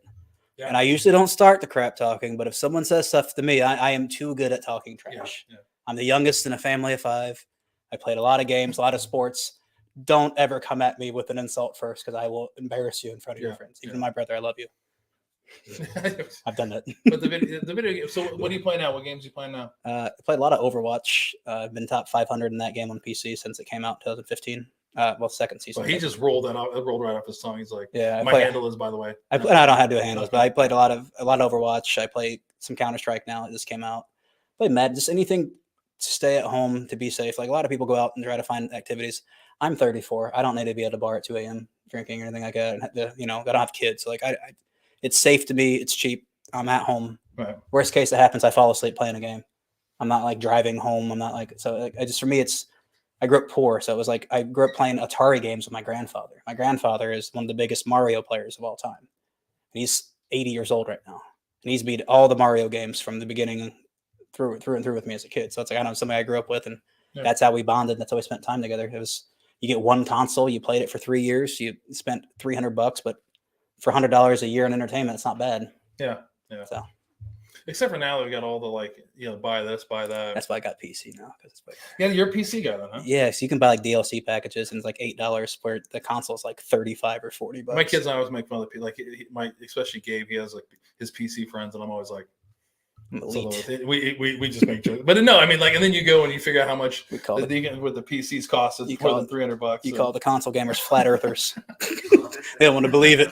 Let's get a PC. It's way cheaper down the road. You can just upgrade stuff. Yeah, no, I mean it's true. Yeah, I mean, but I think it's funny how it's almost like you're too young to remember this, but like it was like the beta and like the regular VCR people. Like I was raised by people who were 50 years older than me, so I do remember. I remember my dad was holding hard for the beta. I think my dad was like wanting the beta to kick off. It didn't work for him. I played the Atari, the regular Nintendo. I played everything. I played the Olympic game, Nintendo game, where you compete with your friends and fights with that. My first fight at like 4 years old was screaming at my brother for trying to figure out how to play this Olympic game for like motocross. It was really stupid rules. Yeah, that's stuff like that. Like I don't know, it's harmless. I mean, I grew up in we had the original Nintendo and all that kind of stuff. So I mean, to watch some of the games now, I can't lie. I make fun of some of the most of it now is like I feel like I'm gonna have a fucking seizure when I'm watching it because everything's going on. You're like, there's 700 buttons to do everything. You're it's just not the same. It used to be like I like to play NHL, the NHL hockey, and I like to go back to the old school. You remember NHL Blitz? Just all you needed was like moving left, right, and then the pass hit and like. But then my kids are hitting all the buttons and do all this kind of shit. I'm like, let's just play old school. Do you remember NHL Blitz? Yeah, I remember I remember that was like NFL Blitz, but for hockey. No, I don't remember that one. No, and somehow I was so bad at it, I still got penalties in NHL Blitz. So I was just trucking people over, and I don't know how to play. Yeah, no, but the games are fun. I get it. I mean, I've always said for me, like it's like a balance, right? Like for my kids, I know, like I don't mind when they're down here too, because even at the 23 years old, they're down here. They're not out there. They're safe. Yeah, they're safe except for me coming down here and strangling somebody. You don't have the mainly cop. My son screaming, but you don't have the cop coming out. Have you seen your son? Like no. I mean, there's something to be said about it. I just wish it was like sometimes the level of like I've heard some of the stuff. I'm just like, holy shit. Is he good at talking shit though? He's good. He's good. I mean, come on. I don't know. Maybe he's a battle rapper. People are saying like, yeah, but I'm kind of like, I don't. He has this like shrieky. He gets like shrieky high pitch. Like, it almost. I'm like, I literally want to like pterodactyl. But the funny thing is when exactly, and it pierces. Like, I mean, it's like, oh, Joe and Matt. I mean, and he'll be doing it like at 2:30 in the morning. It's not like 9 o'clock at night. It's like 2:30 in the morning. So that's prime gaming time, man. Yeah, but generally you wake up and you're ready to be like, what the fuck is going on? And then like, I mean, it's our. I've said some mean things to people, so I can't say anything. So no, I get it. I mean, I get it. It's just his gamer personality, I guess. Hey man, a kid talked trash to me, and I told him that the reason why I got this PC is because his parents don't want to spend time with him. Saying don't talk shit to me unless you're ready for it. The second guest we had that really enjoyed harassing children. Hey man, you talk shit to me, grown men, man. How old these kids are? Like some of these kids are like 14 years old. And there's like 34-year-old guys like. Just trashing the shit out of him. I'm like, this kid is like. I was 220 at 12. I was grown enough to get the man's face. I'm grown enough to get hit. So that's how hey man. It's like that 14-year-old kid. They were in the like. Man, you don't come at me with the one-liner that you saved for your little diary and come at me and think you're going to win this one.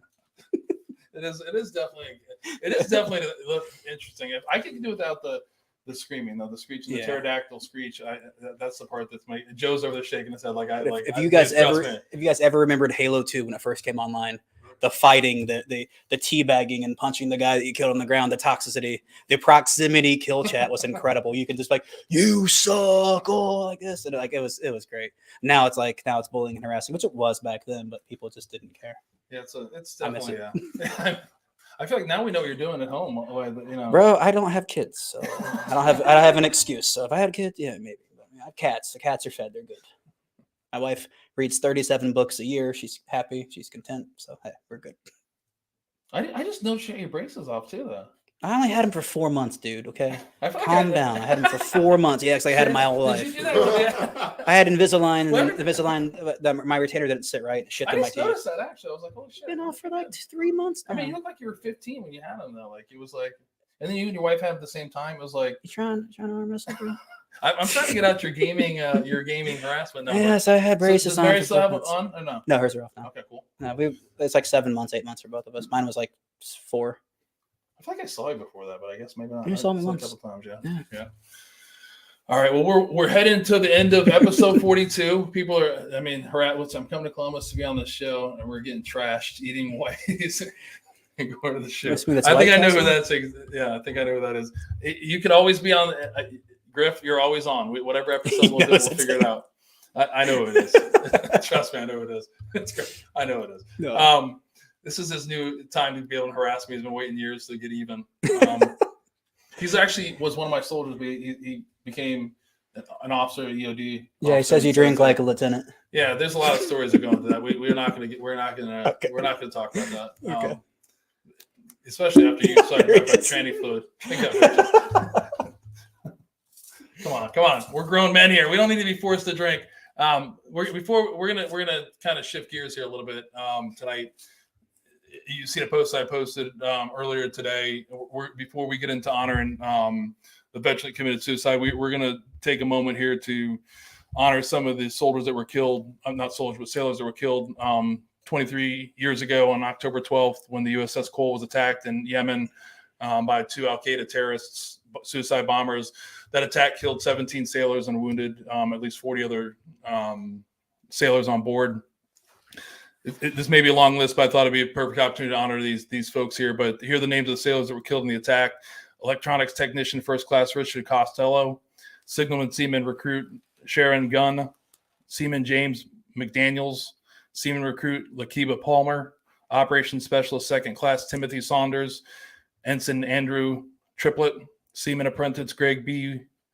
Wiberly, hull maintenance technician third class Kenneth Clodfelter, mess management specialist Lakina Francis, information systems technical seaman Timothy Guana, engineman second class Mark Nieto, electronics warfare technician third class Ronald Owens, engine fireman Joshua Parlett, fireman apprentice practice Patrick Roy, electronics warfare technician second class Kevin Rux, mess management specialist third class Ronchester Santiago, and then fireman Gary Schwenkonis Jr.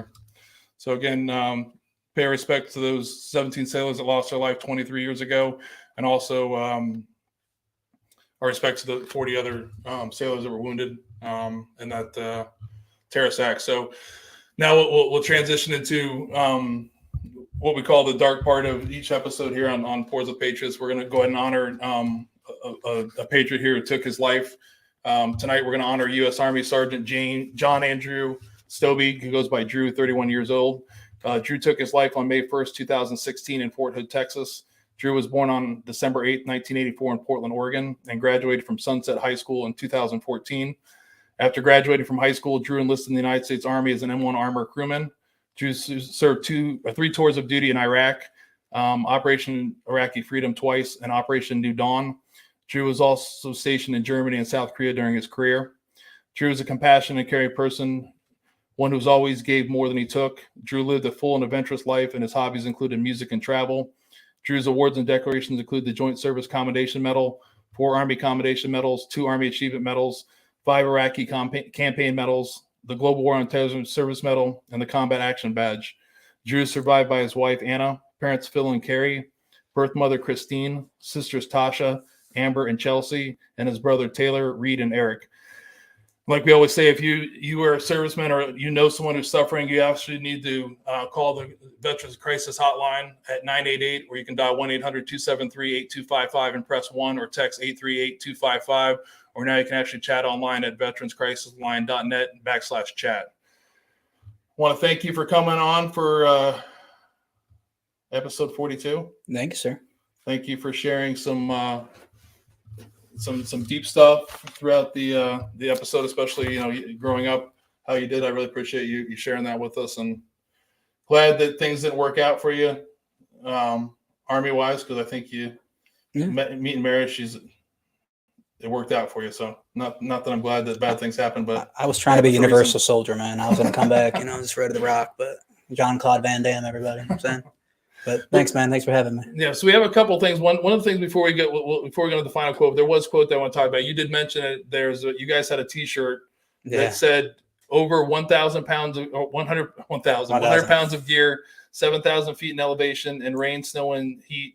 Still walked over 350K OEF 8 and 9. So it's a cool. You still have the T-shirt? Yeah, we actually got in trouble for actually rocking so much.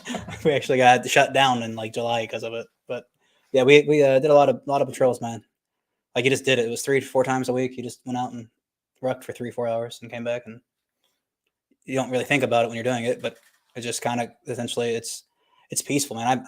I miss parts of Afghanistan. Some of the nicest people I ever met were just local people. Right. They had some really beautiful scenery, a lot of dirt, but really just really cool, kind of like special thing you'd never see here. Yep, exactly. And I thank you for your service over there, and then as well as up at Fort Drummond. We'll end it on a final quote here from Carl Morlantes. What it's like to go to war. We all have shit on our shoes. We've just got to realize it so we don't track it into the house. So thank you again, Joe, for coming on. We're wrapping up episode 42, and we'll see everybody here in a couple weeks. Awesome. Thanks, sir. Thank you.